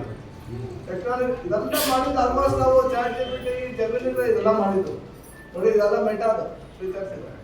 So ಯಾಕಂದ್ರೆ ನಾವು ಡೈರೆಕ್ಟ್ ರಾಧಾಮಾದ ಪಿಕ್ಚರ್ಸ್ ಅದೆಲ್ಲ ಹಾಕ್ಬೇಕು ಅಂದ್ರೆ ಅದಕ್ಕೆಲ್ಲ ಕಾಪಿ ರೈಟು, ಲೈಸೆನ್ಸಿಂಗ್ ಎಲ್ಲ ಬೇಕಾಗಿತ್ತು. ಸೊ ಅದಕ್ಕೆ ಒಬ್ಬರು ಸೀನಿಯರ್ ಡಿವೋಟಿಯಿಂದ ಈ ತರ ಜನರೇಟ್ ಮಾಡಿ ಅಂತಲೇ ಹೇಳಿದ್ರು. ಸೊ ಇದೆಲ್ಲ ಟೆಕ್ನಾಲಜಿ ನಾವು ಯೂಸ್ ಮಾಡ್ತಾ ಇದೀವಿ. ಯಾಕೆ? ನಮ್ಮ ಜಪ ಚೆನ್ನಾಗಿ ಟು ಬೀಟ್ ಟೆಕ್ನಾಲಜಿ. ನಾವು ಅದ್ರಲ್ಲಿ ಇದ್ರೂ ಕೂಡ ಅದ್ರಲ್ಲಿ ಇಲ್ಲದೆ ಇರೋ ತರ ಆಗ್ಬೇಕು. ಪದ್ಮ ವಿವಾಹ. ಈಗ ನೀರಲ್ಲಿ ಕಮಲ ಇರುತ್ತೆ, ಆದ್ರೆ ನೀರಿಗೆ ಅದು ಅಂಟುತ್ತಾ ಇಲ್ಲ ಅಲ್ಲ. ಅದೇ ರೀತಿ ನಾವು ಕೂಡ ಈ ಒಂದು ಜನರೇಷನ್ ಅಲ್ಲಿ ಎಲ್ಲಾ ಸೌಕರ್ಯಗಳು ಇದ್ರೂ ಕೂಡ ಅದನ್ನ ನಮಗೋಸ್ಕರ ಯೂಸ್ ಮಾಡಬಾರ್ದು. ಅದನ್ನ ಕೃಷ್ಣನ ಸೇವೆ ನಾವು ಉಪಯೋಗಿಸ್ಬೇಕು. ಅದಕ್ಕೆ ಇನ್ನೊಂದು ಉದಾಹರಣೆಯನ್ನು ಕೊಡ್ತಾರೆ ಪ್ರಭುಪಾದರು. ಮರ ಕಡಿಯಕ್ಕೆ ಹ್ಯಾಂಡಲ್ ಯಾರಿಂದ ಮಾಡಿರ್ತಾರೆ? ಆ ಗರ್ಗಸಕ್ಕೆ ಹ್ಯಾಂಡಲ್ ಮರದಿಂದಲೇ ನೋಡಿ. ಆ ಮರದಿಂದಲೇ ಹ್ಯಾಂಡಲ್ ಮಾಡಿ ಆ ಮರನೇ ಅವ್ರು ಕತ್ತರಿಸಿದ ಇವತ್ತು ಪ್ರಭುಪಾದ ಕೊಡ್ತಾರೆ ಅದೇನಿರೋದು ಯಾರು ನೋಡ್ಬೇಕಂತ ಜ್ಯೋತಿಷ್ ಶಾಸ್ತ್ರ ಹೋಗ್ತಾನಂತೆ. ಆ ಜ್ಯೋತಿಷರು ಹಂಗೆ ಅಂತ ಏನೋ ಹೇಳಿದಾಗ ಅದಕ್ಕೆ ಪ್ರಭುಪಾದ ಮರದ ಮೇಲೆ ಕುಂತಿರೋಲ್ಲ, ಅವ್ರು ಕುಂತಿರೋ ರಮ್ಯನೇ ಅವ್ರು ಕಟ್ ಮಾಡ್ತಿರೋ ಬೀಳೋದು ಖಚಿತ. ಅದಕ್ಕೆ ಯಾಕೆ ಅವ್ರು ಬೇರೆಯವ್ರು ಕೇಳಬೇಕು? ಅದೇ ರೀತಿ ನಮ್ಮ ಏನೇನು ಪ್ರಾರಬ್ಧ ಕರ್ಮ ಇದೆ ಅದು ಆಗೋದಂತೂ ಸದಸಿದ್ಧ. ನಾವು ಏನೇ ಪೂಜೆ ಮಾಡಲಿ, ಪುರಸ್ಕಾರ ಮಾಡಲಿ, ಜ್ಯೋತಿಷರ ತಗೊಳ್ಳಿ, ಶಾಂತಿ ಮಾಡಿದ್ವಿ, ಆದ್ರೆ ದೊಡ್ಡದಾಗೋದು ಚಿಕ್ಕದಾಗೋದು ಹೊರತು ಅದು ನಾವು ಎದುರಿಸಲೇಬೇಕು. ಸೊ ಮಹಾಭಾರತದಲ್ಲಿ ಇದೊಂದು ಪ್ರಸಂಗ ಬರುತ್ತೆ. ಧರ್ಮರಾಯ ಆವಾಗ ತಾನೇ ಇಂದ್ರಪ್ರಸ್ಥ ಕಟ್ಟಿರ್ತಾರೆ, ಎಲ್ಲ ಕಟ್ಟಿ ರಾಜಶ್ರೀ ಎಲ್ಲ ಯಜ್ಞ ಎಲ್ಲ ಆಗಿ ಶಿಶುಪಾಲನ ವಧೆನೂ ಆಗಿರುತ್ತೆ. ಏನು ಕೇಳ್ತಾ ಇಷ್ಟು ಮಹಾಭಾರತ ಗೊತ್ತಾ? ಸೊ ಇದೇ ತರ ಲೈಫ್ ಟೈಮ್ ಕ್ಯಾಲೆಂಡರ್ ಮಹಾಭಾರತನೂ ಮಾಡ್ತಾ ಇದೀವಿ, ರಾಮಾಯಣನೂ ಮಾಡ್ತೀವಿ. ಪ್ರತಿ ವರ್ಷನೂ ಒಂದ್ಸಲಿ ರಾಮಾಯಣನೂ ಓದ್ತಾರೆ, ಪ್ರತಿ ವರ್ಷಕ್ಕೊಂದ್ಸಲಿ ಮಹಾಭಾರತ ಓದಿರ್ತಾರೆ. ಇನ್ನ 45 ವರ್ಷ ಬದುಕಿದ್ರೆ 40 ಸಲ ಮಹಾಭಾರತ ಓದಿದ್ವಿ, 40 ಸಲ ರಾಮಾಯಣ ಓದಿ. ಆಲ್ಮೋಸ್ಟ್ ರಾಮಾಯಣ ಮಾಡೋದು ಮುಗಿದ್ರೆ ತಗೊಂಡಿದ್ವಿ, ಭಕ್ತಿದಾಸರು ಮಾಡೋದು. ಮಹಾಭಾರತ ಬೇರಾಭ್ಯಾಸದಿತ್ತು, ಅಲ್ಲಿಂದ ತಗೊಂಡಿದ್ವಿ. ಸೊ 365 ಪಾಯಿಂಟ್ಸ್ ತಗೊಂಡು ನೀಟಾಗಿ ಎವ್ರಿ ಡೇ. ಸೊ ಈಗ ರಾಮನವಮಿಗೆ ರಾಮಾಯಣ ಕ್ಯಾಲೆಂಡರ್ ಗೊತ್ತಿದೆ. ಸೊ ನೆಕ್ಸ್ಟ್ ನಾನು ಬಂದಾಗ ತರ್ತೀನಿ ಅದನ್ನ. ಸೊ ಎಲ್ಲ ಭಕ್ತರು ಇದಕ್ಕೆ ಸಪೋರ್ಟ್ ಕೊಟ್ಟಿದ್ದಾರೆ. ಎಲ್ಲ ಆಕ್ಚುಲಿ ಏನಾಗ್ತಿದೆ, ಬೆಳಿಗ್ಗೆ ಹೊತ್ತು ಯಾಕಂದ್ರೆ 7 ಗಂಟೆಗೆ ಆಫೀಸ್ಗೆ ಹೋಗ್ಬೇಕು, ಇದನ್ನ ಮಾಡ್ಬೇಕು, ಟೈಮ್ ಸಿಕ್ಕಿಲ್ಲ. ಬೆಳಿಗ್ಗೆ ಎದುರು ಬ್ರಹ್ಮಮುಹೂರ್ತ ಟೈಮಲ್ಲಿ ಒಂದು 2 ಅವರ್ ಅದನ್ನೇ ಮಾಡಿ ಆಮೇಲೆ ಆಫೀಸ್ಗೆ ಹೋಗಿ ಏನೋ ಜಪ ಮ್ಯಾನೇಜ್ ಆಗ್ತಾ ಇದೆ. ಸೊ ಈ ರೀತಿ ಸೇವೆ ಇದ್ದಾಗ ಸೊ ಜಪ ನಾವು ಈ ಬುಕ್ಕಲ್ಲಿ ಇನ್ನೊಂದ್ ಕಡೆ ಮಹಾರಾಜ್ ಮೆನ್ಷನ್ ಮಾಡ್ತಾರೆ, ಯಾರು ಸಿನ್ಸಿಯರ್ ಆಗಿ ಜಪ ಮಾಡ್ತಾರೋ ಶ್ರವಣ ಕೀರ್ತನ, ಓಕೆ, ಅವರು ಎನಿ ಟೈಮ್ ಎನಿ ಪ್ಲೇಸ್ ಅದೇ ಕ್ವಾಲಿಟಿ ಮಾಡ್ಬೋದು. ಇದು ಇಟ್ಸ್ ಏನಾದ್ರು ಎಮರ್ಜೆನ್ಸಿ ವರ್ಕ್ ಇದ್ದಾಗ ಸೇವೆ ಇದ್ದಾಗ ಅದನ್ನ ಮನ್ಸಲ್ಲಿ ಇಟ್ಕೊಂಡಿವಿ. ಹಂಗಂತ ಬೇರೆ ಟೈಮಲ್ಲಿ ಆರಾಮಾಗಿ ಎದ್ಬಿಟ್ಟು 7 ಗಂಟೆಗೆ ಆಮೇಲೆ ಮಾಡೋಣ ಬಿಡು, ನಾನು ಸಿನ್ಸಿಯರ್ ಆಗಿ ಮಾಡ್ತೀನಿ ಅಂತ ಹೇಳೋದಲ್ಲ. ಈ ತರ ಸೇವೆ ಏನಾರ ಇದ್ದಾಗ, ಬೆಳೆಯೋದು ಜಪ ಮಾಡಕ್ ಆಗದೆ ಇದ್ದಾಗ, ಬೇರೆ ಟೈಮಲ್ಲೂ ಕೂಡ ಇಲ್ಲ 24 ಅವರ್ಸ್ ಇದೆ, ಈಗ ಒಂದು 4 ರೌಂಡ್ ಆಮೇಲೆ 4 ರೌಂಡ್ ಮಾಡ್ಕೊಂಡಿರ್ಬೋದು ಅಂತ. ಆ ರೀತಿ ನಾಟ್ ಪೋಸ್ಟ್ಪೋನ್ ಜಪ. ಬೆಳೆಯೋದು ನೀವು ಜಪ ಮಾಡಿ, ಅವತ್ತಿನ ದಿನ ಫುಲ್ ಯಾವ ರೀತಿ ಇರುತ್ತೆ ಅಂತ ಜಸ್ಟ್ ನೋಡಿ. ಒಂದು 3 ವಾರ ಟ್ರೈ ಮಾಡಿ. ನಾನು ಮತ್ತೆ ಇನ್ನೊಂದು 3 ವಾರ, 1 ತಿಂಗಳು ಬಿಟ್ಟು ಬರ್ತೀನಿ. ಎಲ್ಲರೂ ಬೆಳೆಯೋದು ಆದಷ್ಟು ಎಷ್ಟು ರೌಂಡ್ ಜಪ ಆಗುತ್ತೋ ಅಷ್ಟು ಮಾಡೋಕ್ಕೆ ಪ್ರಯತ್ನ ಪಡಿ. ಆಸ್ ಪರ್ ದಿಸ್ ಸ್ಪಷ್ಟವಾಗಿ ಗಮನವಿಟ್ಟು ಪ್ರಾರ್ಥನೆ ಮೂಲಕ. ಆಮೇಲೆ ನಿಮ್ಮ ಒಂದು ಎಕ್ಸ್ಪೀರಿಯನ್ಸ್ ಅಥವಾ ಟೆಸ್ಟಿಮನಿ ಅನ್ಸುತ್ತಲ್ಲ, ಅದನ್ನ ಫೀಡ್ಬ್ಯಾಕ್ನ ನೀವು ಹೇಳಿ. ಓಕೆ. ಸೊ ಅಲ್ಲಿ ಮಹಾಭಾರತದಲ್ಲಿ ಏನಾಯಿತು, ಶಿಶುಪಾಲನ ವಧೆಲ್ಲ ಆಗಿ ಆ ಒಂದು ದೊಡ್ಡ ಫೆಸ್ಟಿವಲ್ ಗೃಹ ಪ್ರವೇಶ ಇಂದ್ರಪ್ರಸ್ಥ ಮುಗ್ದಾಗ ನಾರದ ಮುನಿಗಳು ಹೇಳ್ತಾರೆ, ಯುಧಿಷ್ಠಿರ, ಈಗಿರೋ ಗ್ರಹಗತಿಗಳೆಲ್ಲ ನೋಡಿದ್ರೆ ನಿಮಗೆ ಮುಂದೆ ದೊಡ್ಡ ಆಪತ್ತಿದೆ ಅಂತ. ಅದಕ್ಕೆ ಯುಧಿಷ್ಠಿರ ಏನ್ ಮಾಡಿದೆ, ನಮ್ಗೆ ಯಾರು ಹೇಳಿದ್ರೆ ಏನಂತಂದ್ರಿ, ಅಷ್ಟೇ ನನ್ನ ಕತೆ ಹೋಗಿತ್ತು, ಮನೆ ಹೆಂಗಪ್ಪ ಹೋಗೋದು, ಏನಾಗುತ್ತಪ್ಪ ಅಂತ ಅದೇ ಮನಸ್ಸಲ್ಲಿ. ಆದ್ರೆ ಯುಧಿಷ್ಠಿರ ಏನಂತ ಒಂದೇ ಇತ್ತು, ನಾನು ಧರ್ಮದ ಮಾರ್ಗದಲ್ಲಿ ಇರೋಷ್ಟು ದಿನ ನಾನು ಭಯ ಪಡಲ್ಲ. ಸಿಂಪಲ್. ಕೊನೆಗೆ ಸ್ವರ್ಗಾರೋಹಣ ಪರ್ವದಲ್ಲಿ ಯಾರು ಒಬ್ಬರೇ ಹೋಗಿದ್ದು, ಧರ್ಮರಾಯ. ಅದು ಕೊನೆಗೆ ಉಳಿದಿದ್ದು ಆ ಒಂದು ನಾಯಿ, ಹೌದಲ್ಲ? ದ್ರೌಪದಿ ಅವರು ಫಸ್ಟ್, ನಕುಲ ಅವರು, ಸಹದೇವರು ಏನಕ್ಕೆ ಅವರೆಲ್ಲ ಹೋದ್ರು ಅನ್ನೋದೆಲ್ಲ ಪಾಯಿಂಟ್ಸ್ ಕೊಟ್ಟಿದ್ದೀವಿ ನಾವು, ಕ್ಯಾರೆಕ್ಟರ್ ಬರುತ್ತೆ. ಏನಕ್ಕೆ ಅವ್ರನ್ನ ಬಿದ್ದಿದ್ದು ನಿಜನ. ಅರ್ಜುನನು ಹೋದ, ಕೊನೆಗೆ ಭೀಮನು ಹೋದ. ಭೀಮನೇ ಪ್ರಶ್ನೆ ಕೇಳ್ತಾನೆ, ಏನು ದ್ರೌಪದಿ ಬಿದ್ರು, ಇವ್ರು ಬಿದ್ರು, ಇವ್ರು. ಕೊನೆಗೆ ಅವ್ರ ಬಿದ್ದಾಗ ಅವನೇ ಪ್ರಶ್ನೆ ಕೇಳ್ತಾನೆ, ನಾನು ಯಾಕೆ ಬಿದ್ದೆ. ಆದ್ರೆ ಕೊನೆಗೆ ನಾಯಿ ಒಂದು ಉಳಿಯುತ್ತೆ. ಅದೇ ಟೈಮ್ಗೆ ಇಂದ್ರ ಬರ್ತಾನೆ. ಇಂದ್ರ ಬಂದು ಏನ್ ಮಾಡ್ತಾನೆ, ಧರ್ಮರಾಯನ ಅಂತೂ ನನ್ನ ಐರಾವತ ನಿನ್ನ ಸ್ವರ್ಗಕ್ಕೆ ಕರ್ಕೊಂಡು ಹೋಗ್ತೀನಿ ಅಂತ. ನಾನು ಬರಲ್ಲ. ಯಾರು ಹೇಳ್ತಾರ, ಯಾರು ಕರ್ಕೊಂಡು BMW ಬಂದಿದೆ, ಬನ್ನಿ ಕರ್ಕೊಂಡು ಬರ್ತೀನಿ ಅಂದ್ರೆ ಇದು ನಿಜವಾದ ಧರ್ಮರಾಯ. ಅವ್ರೇನ್ ಹೇಳ್ತಾರೆ, ನನ್ನ ಜೊತೆ ಈ ನಾಯಿ ಪ್ರಾಮಾಣಿಕತೆಯಿಂದ ಬರ್ತಾ ಇದೆ, ಅದರಿಂದ ಅದನ್ನ ಕರ್ಕೊಂಡು ಹೋಗಿದ್ರೆ ನಾನು ಬರ್ತೀನಿ. ಈ ನಾಯಿ ಇಷ್ಟು ಗಲೀಜಾಗಿದೆ, ಸ್ವರ್ಗಲೋಕ ಆಗ್ತಿದೆ, ಹೌದಲ್ಲ? ಯಾರು ದೊಡ್ಡ ಒಳ್ಳೆ ವಿಲ್ಲ ಕಟ್ಟಿರೋ ಮನೆ ಹೋದ ಇದನ್ನ ಬಿಟ್ರೆ ಬಿಡ್ತಾರ? ಇಲ್ಲ. ಇದಕ್ಕೊಂದು ಸ್ಟೋರಿ ಇದೆ, ಆಮೇಲೆ ಗ್ಯಾಪ್ಸ್ ಹೇಳ್ತೀವಿ. ಆವಾಗ ಏನಾಗುತ್ತೆ, ಯಾವಾಗ ಧರ್ಮರಾಯ ಹಂಗೆ ಹೇಳಿದ್ನೋ, ಆ ನಾಯಿ ಯಮ ಧರ್ಮರಾಯ ಆಕ್ಚುಲಿ ಧರ್ಮಪುರುಷ. ಸೊ ಅವನ ನಿಜವಾದ ರೂಪ ತಗೊಂಡು ಧರ್ಮರಾಯನಿಗೆ ಪ್ರತಿಯೊಂದು ಹೆಜ್ಜೆ ಹೆಜ್ಜೆಯಲ್ಲಿ ಧರ್ಮ ಬಿಟ್ಟು ಹೋಗಿಲ್ಲ. ಅದರಿಂದ ನಿನಗೆ ಈ ದೇಹದಲ್ಲೇ ನೀನು ಸ್ವರ್ಗಾರೋಹಣ ಆಗ್ತೀಯ. ಅಂತಿನ ಆ ದೇಹದಲ್ಲಿ ಯಾರು ಸ್ವರ್ಗಕ್ಕೆ ಹೋಗಲ್ಲ, ಈ ದೇಹದಲ್ಲಿ. ಆದ್ರೆ ಯುಧಿಷ್ಠಿರ ಮಾತ್ರ ಹಂಗಾಗುತ್ತೆ. ಸೊ ಯಾರು ಈ ರೀತಿ ಏನಕ್ಕೆ ಪಾಯಿಂಟ್ ಹೇಳಿದ್ರೆ, ಆ ಪೂಜೆ ಈ ಪುರಸ್ಕಾರ ಅಂತ ಎಲ್ಲ ಟೈಮು ವೇಸ್ಟ್ ಮಾಡೋದು ಬೇಡ ಕಲಿಯುಗ. ಓಕೆ, 8.28 ವೀರೇಷು ಯಜ್ಞೇಷು ತಪಸ್ಸು ಚೈವ ದಾನೇಷು ಯತ್ ಪುಣ್ಯ ಫಲಂ ಪ್ರದಿಷ್ಟಂ. ವೇದಾಧ್ಯಯನದಿಂದ ಏನು ಪುಣ್ಯ ಬರುತ್ತೋ, ದಾನದಿಂದ ಏನು ಪುಣ್ಯ ಬರುತ್ತೋ, ಯಜ್ಞಾಚರಣೆಯಿಂದ ಏನು ಪುಣ್ಯ ಬರುತ್ತೋ, ಅತ್ತೇವ ತತ್ಸರ್ವಂ ವಿದಂ ವಿದಿತ್ವಾ ಯೋಗಿ ಪರಂ ಸ್ಥಾನಂ ಉಪೈತಿ ಸಾಧಂ. ಭಕ್ತರಿಗೆ ಈ ಪರಮ ಸ್ಥಾನ ಆಟೋಮೆಟಿಕ್ ಆಗಿ ಸಿಗ್ಬಿಡುತ್ತೆ. ಅವನೇನು ಮಾಡೋದು ಬೇಡ, ಎಕ್ಸ್ಟ್ರಾ ಯಜ್ಞ ದಾನ ಪುಣ್ಯಕಾರ ಏನು ಮಾಡೋದು. ಭಗವಂತನ ಭಕ್ತಿಯವರು ಅಚ್ಚುಕಟ್ಟ ಮಾಡಿದ್ರೆ ಈ ಅತ್ಯೇತಿ ತತ್ಸರ್ವ ವಿಧಂ ವಿದಿತ್ವ, ಈ ಎಲ್ಲಾ ಫಲ ನಮಗೆ ಸಿಕ್ಬಿಡುತ್ತೆ. ಸರಿದ ಈ ಕಲಿಯುಗದಲ್ಲಿ ಎಷ್ಟೇ ಕಲಿಯುಗ ಕೆಟ್ಟದಾಗಿದ್ರು ಕೂಡ ಅದು ನಮಗೆ ಮಹಾವರ ಆಗಿದೆ. ಯಾಕಂದ್ರೆ ಭಗವಂತ ನಿತ್ಯಾನಂದ ಪ್ರಭು ಚೈತನ್ಯ ಮಹಾಪ್ರಭುಗಳ ಕೃಪೆಯಿಂದ ಹರೇ ಕೃಷ್ಣ ಮಂತ್ರನ ನಮಗೆ ಸುಲಭ ಕೊಟ್ಬಿಟ್ಟಿದ್ದಾರೆ. ಆದ್ರಿಂದ ನಾವೆಲ್ಲ ಕಲ್ಮಶಗಳಿಂದ ಎಲ್ಲ ಬೇರೆ ಇತರ ಆಚರಣೆಗಳಿಂದ ಮುಕ್ತರಾಗಿ ನಾವು ನೇರವಾಗಿ ಭಗವತ್ ಪ್ರೇಮ ಕಡೆ ಹೋಗ್ಬೋದು. ಕಷ್ಟ ಇದೆಯಾ? ಅದಕ್ಕೆ ಸಿಂಪಲ್ ಸರಳವಾದ ವಿಧಾನ ಮತ್ತು ಪರಿಣಾಮಕಾರಿ ವಿಧಾನ ಯಾವುದು? ಹರೇ ಕೃಷ್ಣ ಕೃಷ್ಣ ಕೃಷ್ಣ ಹರೇ ಹರೇ, ಹರೇ ರಾಮ ರಾಮ ರಾಮ ಹರೇ ಹರೇ. ಸೊ ನೀವು ಬಸ್ಸಲ್ಲಿ ಹೋಗ್ಬೇಕಾದ್ರೆ ಜಪ ಮಾಡಿ, ನೀವು ಕಾರನ್ನು ಡ್ರೈವ್ ಮಾಡೋಕೆ ಜಪ ಮಾಡ್ಬಿಡಿ. ಇವಾಗ ಕೊಟ್ಟಿದ್ದಾರೆ, ಆಕ್ಸಿಡೆಂಟ್ ಆಗುತ್ತೆ. ಯಾಕಂದ್ರೆ ಡ್ರೈವ್ ಮಾಡೋಕೆ ಕಾನ್ಸಂಟ್ರೇಷನ್ ಬೇಕು, ಜಪ ಮಾಡೋಕೆ ಕಾನ್ಸಂಟ್ರೇಷನ್ ಬೇಕು. ಎಲ್ಲಿ ಕಾನ್ಸಂಟ್ರೇಷನ್ ಕೊಡ್ತೀರಾ? ಎರಡು ಕಾಲ ಇದ್ರೆ. ಬಟ್ ಬಸ್ಸಲ್ಲಿ ಹೋಗ್ಬೇಕಾದ್ರೆ, ರಸ್ತೆ ನಡ್ಕೊಂಡು ಹೋಗ್ಬೇಕಾದ್ರೆ ಎಲ್ಲ ಗಮನ ಕೊಡೋಕ್ಕಾಗುತ್ತಾ? ಇಲ್ಲ. ಓಕೆ, ಬಸ್ಸಲ್ಲಿ ಕುತ್ಕೊಳ್ಬೇಕಾದ್ರೆ ಗಮನ ಕೊಡೋದು, ನಡ್ಕೊಂಡು ಹೋಗ್ಬೇಕಾದ್ರೆ ಸೊ ಅದೆಲ್ಲ ಎಕ್ಸ್ಟ್ರಾ ರೌಂಡ್ಸ್ ಆಗಿರ್ಬೇಕು. ಸೊ ಅದು ಕೂಡ ಇದ್ರಲ್ಲಿ ಬರುತ್ತೆ. ಸೊ ನಿಮ್ದು 16 ರೌಂಡ್ ಬಿಟ್ಟು ಮೇಲೆ ಹೋದಾಗ ನಿಮ್ ಮಿಕ್ಕಿದ ಎಕ್ಸ್ಟ್ರಾ ರೌಂಡ್ಸ್ ಅನ್ನ ಆ ತರ ಮಾಡಿ, ಆ 16 round okay, very attentive. Okay, Hare Krishna. So ಇದು ಜಪ ಬುಕ್ಸ್ ಲಾಸ್ಟ್ ಟೈಮ್ ಕೊಟ್ಟಿದ್ವಿ. ಈ ಸಲ ಯಾರು ಬೇಕು ಅಂತ ತಗೊಳ್ಳಿ. ಅದ್ರ ಜೊತೆಗೆ ಬ್ರಹ್ಮ ಸಂಹಿತ, ಬೇರೆ ಕನ್ನಡ ಡಿವೋಟಿಸ್ಗೆ ಅಂದ್ರೆ ಇಷ್ಟು ದಿನ ಬ್ರಹ್ಮ ಸಂಹಿತ ಇರಲಿಲ್ಲ ಕನ್ನಡದಲ್ಲಿ. ಕೇಳಿದೀವ ಬ್ರಹ್ಮ ಸಂಹಿತ? ಗೋವಿಂದಮಾದಿ ಪುರುಷಂ ನಮಃ ಭಜಾಮಿ. ಸೊ ಈ ರೀತಿ ಬ್ರಹ್ಮ ಸಂಹಿತ ಸೊ ಪ್ರಭುಗಳು ನಾರಾಯಣ ಭಗವಾನ ಪ್ರಭುಗಳು ಇದರಲ್ಲಿ ಕರೆಕ್ಷನ್ ಮಾಡಿ ಕೊಟ್ಟಿದ್ದಾರೆ. ಸೊ ಇದ್ರಲ್ಲಿ ಬರೀ ಬ್ರಹ್ಮ ಸಂಹಿತ ಶ್ಲೋಕ ಇದೆ, ಅನುವಾದ ಇದೆ.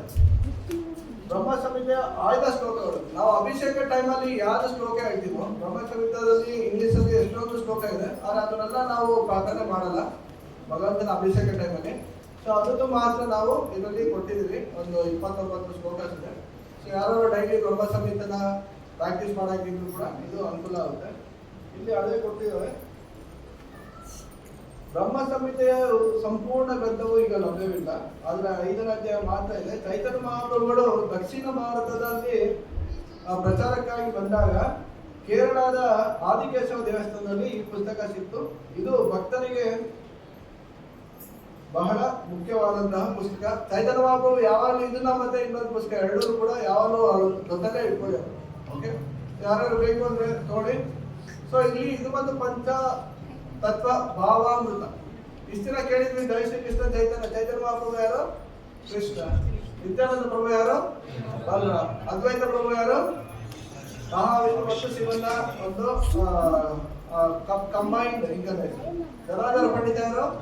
ರಾಧಾರಾಣಿ. ಮತ್ತು ಶ್ರೀವಾಸವರು ನಾರಾಯಣ. ಸೊ ಅವ್ರ ಬಗ್ಗೆ ಫುಲ್ ಲೈಫ್ ಎಷ್ಟು ಇದೆ. ಯಾಕಂದ್ರೆ ಜನರಲ್ ಆಗಿ ನೀವು ಭಕ್ತರು ಬರ್ತಾರೆ, ನೋಡ್ತಾರೆ, ಓ ಅಂತ ಅವ್ರಿಗೆ ಅಷ್ಟು ಡೀಟೇಲ್ ಗೊತ್ತಿರಲ್ಲ. ಜಸ್ಟ್ ಸೆಂಟಿಮೆಂಟಲ್ ಆಗಿ ಅವ್ರು ಮಾತ್ರ ಹೇಳ್ತಿದ್ದಾರೆ. ಬಟ್ ಅದ್ವೈತ ಆಚಾರ್ಯ ಯಾರು? ಶ್ರೀವಾಸ ಪಂಡಿತ ಯಾರು? ಅವ್ರ ಜೊತೆ ಚೈತನ್ಯ ಮಹಾಪ್ರಭು ಯಾವ ರೀತಿ ಸಂಬಂಧ ಇತ್ತು? ಸೊ ಇದೆಲ್ಲನೂ ಕೂಡ ಇದೆ. ಅದ್ರ ಜೊತೆಗೆ ಚೈತನ್ಯ ಮಹಾಪ್ರಭುಗಳ ಗುರು ಯಾರು? ಸೊ ಈಶ್ವರ ಪುರಿಯವ್ರ ಬಗ್ಗೆನೂ ಇದೆ. ಹೇಗೆ ಚೈತನ್ಯ ಮಹಾಪ್ರಭು ಅವರಿಂದ ದೀಕ್ಷೆ ತಗೊಂಡ್ರು, ಹೇಗೆ ಈಶ್ವರ ಪುರಿ ಅವರಿಗೆ ಕೃಷ್ಣನ ಪ್ರೇಮ ಯಾರಿಂದ ಬಂತು, ಅವ್ರ ಗುರುಗಳು ಯಾರು, ಮಾಧವೇಂದ್ರ ಪುರಿ ಅವ್ರ ಬಗ್ಗೆನೂ ಕೂಡ ಕೊಟ್ಟಿದ್ದೀವಿ. ಸೊ ಚೈತನ್ಯ ಮಹಾಪ್ರಭುಗಳು ಮಾಧವೇಂದ್ರ ಪುರಿ ಅವರು ಕೊನೆ ಕಾಲದಲ್ಲಿ ಒಂದು ಶ್ಲೋಕ ಕೃಷ್ಣನ ಬಗ್ಗೆ, ಅದನ್ನ ಕೇಳಿದಾಗ ಚೈತನ್ಯ ಮಹಾಪ್ರಭುಗಳು ಮೂರ್ತಿ ಹೊರಟಾಗ್ತದೆ. ಯಾಕಂದ್ರೆ ಮಾಧವೇಂದ್ರ ಪುರಿಗಳಲ್ಲೇ ಮೊದಲನೇ ಕೃಷ್ಣ ಪ್ರೇಮ ಬಂದಿತ್ತು. It very important. ಒಂದೇ ಟೈಮ್ ಆಯ್ತಾ? ಭಕ್ತಿ ಎಂಬ ಕಲ್ಪವೃಕ್ಷದ ಮೊದಲ ಮೊಳಕೆ ಶ್ರೀ ಮಾಧವೇಂದ್ರ ಪುರಿಯಲ್ಲಿ ಕಾಣಿಸಿಕೊಂಡಿದೆ. ಭಕ್ತಿ ಎಂಬ ಕಲ್ಪವೃಕ್ಷದ ಮೊಳಕೆ ಯಾರು ಕಾಣಿಸ್ಕೊಂಡು? ಮಾಧವೇಂದ್ರ ಪುರಿ. ಈ ಮೊಳಕೆಯು ಈಶ್ವರ ಪುರಿಯಲ್ಲಿ ಸಸಿಯಾಗಿ ಬೆಳೆಯಿತು. ಆ ಮೊಳಕೆ ಏನಾಯ್ತು? ನೆಕ್ಸ್ಟ್ ಸಸಿಯಾಗಿ ಈಶ್ವರ ಪುರಿಗಳಲ್ಲಿ ಬೆಳೆಯಿತು. ನಂತರ ಸ್ವತಃ ತೋಟಗಾರರು ಆದ ಶ್ರೀ ಚೈತನ್ಯ ಮಹಾಪ್ರಭುಗಳ ರೂಪದಲ್ಲಿ ಈ ಸಸಿಯು ಬೃಹತ್ ಭಕ್ತಿ ವೃಕ್ಷವಾಗಿ ಬೆಳೆಯಿತು. ಆ ಕೃಷ್ಣ ಪ್ರೇಮನ ಏನ್ ಮಾಡಿದ್ರು ಚೈತನ್ಯ ಮಹಾಪ್ರಭು? ಬೃಹತ್ ವೃಕ್ಷವಾಗಿ ಎಲ್ಲರಿಗೂ ಪ್ರಚಾರ ಮಾಡಿದ್ರು. ನಮೋ ಮಹಾವದನ್ಯಾಯ ಕೃಷ್ಣಾಯ ಕೃಷ್ಣ ಚೈತನ್ಯ ನಾಮೇ ಗೌರವಿಸೇ ನಮಃ. ಸೊ ಇದನ್ನು ಪುಸ್ತಕ ಇದೆ, ಯಾರು ಬೇಕು ಅಂತ ಇಲ್ಲಿ ತಗೋಬಹುದು. ಸೊ ಎಲ್ಲಾ ಭಕ್ತರು ಕೂಡ ಅನುಕೂಲ ಮಾಡಿದ್ವಿ. ಇದೆಲ್ಲ 25 ರೂಪಾಯಿ ಒಂದೊಂದು ಪುಸ್ತಕ ತಗೊಳ್ಳಿ. ಇದಾದ್ಮೇಲೆ ನೆಕ್ಸ್ಟ್ ಗುರು ಪರಂಪರ ಮಾಡ್ತಾ ಇದೀವಿ. ನೆಕ್ಸ್ಟ್ ರಾಮನವಮಿ ಬರುತ್ತೆ. ಸೊ ಪ್ರಭುಪಾದ ಅವ್ರ ಬಗ್ಗೆ, ಭಕ್ತಿ ಸಿದ್ಧಾಂತ ಸರಸ್ವತಿ ಮಹಾರಾಜ್ ಬಗ್ಗೆ, ಗೌರ್ ಕಿಶೋರ್ ದಾಸ್ ಮಹಾರಾಜ್ ಬಗ್ಗೆ ಎಲ್ಲರೂ ಅಲ್ಲಿ ಇಲ್ಲಿ ಸ್ವಲ್ಪ ತಿಳ್ಕೊಂಡಿದೀವಿ. ಈ ಪುಸ್ತಕದಲ್ಲಿ ಏನಾಗಿದೆ ಎಲ್ಲರೂ ಡೀಟೇಲ್ ಕೊಟ್ಟಿದೀವಿ. ಅವರವರ ಆವಿರ್ಭಾವ ದಿನ ಬರುತ್ತಲ್ಲ, ಇವತ್ತು ಪ್ರಭುಪಾದ ಅಭಿನಂದನೆ ಡೇ ಇದೆ, ಭಕ್ತಿ ಅವತ್ತಿನ ದಿನ ನೀವೇನ್ ಮಾಡೋದು, ಆ ಪುಸ್ತಕ ತಗೊಂಡು ಅವ್ರ ಬಗ್ಗೆ ನೀವು ಓದ್ಬೋದು. ಅದರಿಂದ ಅವ್ರ ರೂಪಾಯಿ ನಿಮ್ಗೆ ಸಿಗುತ್ತೆ. ಅದಾದ್ಮೇಲೆ ಯಾರ್ಯಾರು ಪೆಂಡಿಂಗು? ಸೆಟ್ ಗೋಸ್ವಾಮಿ ಗೊತ್ತಾ? ಗೋಪಾಲ್ ಗೋಸ್ವಾಮಿ ಅವ್ರು ಏನ್ ಮಾಡೋದು, ಗೋಪಾಲ್ ಕೃಷ್ಣ ಗೋಸ್ವಾಮಿ ಅವ್ರು ಏನ್ ಮಾಡೋದು ಯಾರಿಗೂ ಅಷ್ಟು ಡೀಟೇಲ್ ಗೊತ್ತಿಲ್ಲ. ಸೊ 6 ಗೋಸ್ವಾಮಿ ಅವ್ರ ಬಗ್ಗೆ ಕೂಡ ಇದೇ ತರ ಚಿಕ್ಕ ಪುಸ್ತಕ ಬರೆದಿದ್ವಿ. ಎಲ್ಲ ರಾಮನಾಗಿ ಬರುತ್ತೆ. ದಯವಿಟ್ಟು ಎಲ್ಲಾ ಭಕ್ತರು ತಗೊಳ್ಳಿ, ಓದಿ, ಅವರವರ ಭಕ್ತಿ ವೃಕ್ಷದವರಿಗೂ ಕೂಡ ಇದನ್ನ ಕೊಡಿ. ನಮ್ಮ ಪರಂಪರೆ ಬಗ್ಗೆ ಅವರಿಗೆ ನಿಜವಾಗಿ ಗೊತ್ತಾಗ್ಲಿ ಯಥಾರೂಪವಾಗಿ. Hare Krishna. Thank you. Okay. So calendar English ಅನ್ನು ಪ್ರಿಂಟ್ ಮಾಡಿದೀವಿ. ಯಾರು ಬೇಕು ಅಂತ ತಗೊಳ್ಳಿ. ಇವತ್ತು 299 ರೂಪೀಸ್ಗೆ ಕೊಡ್ತಾ ಇದೀವಿ. ಪೂರ್ಣಿಮಾ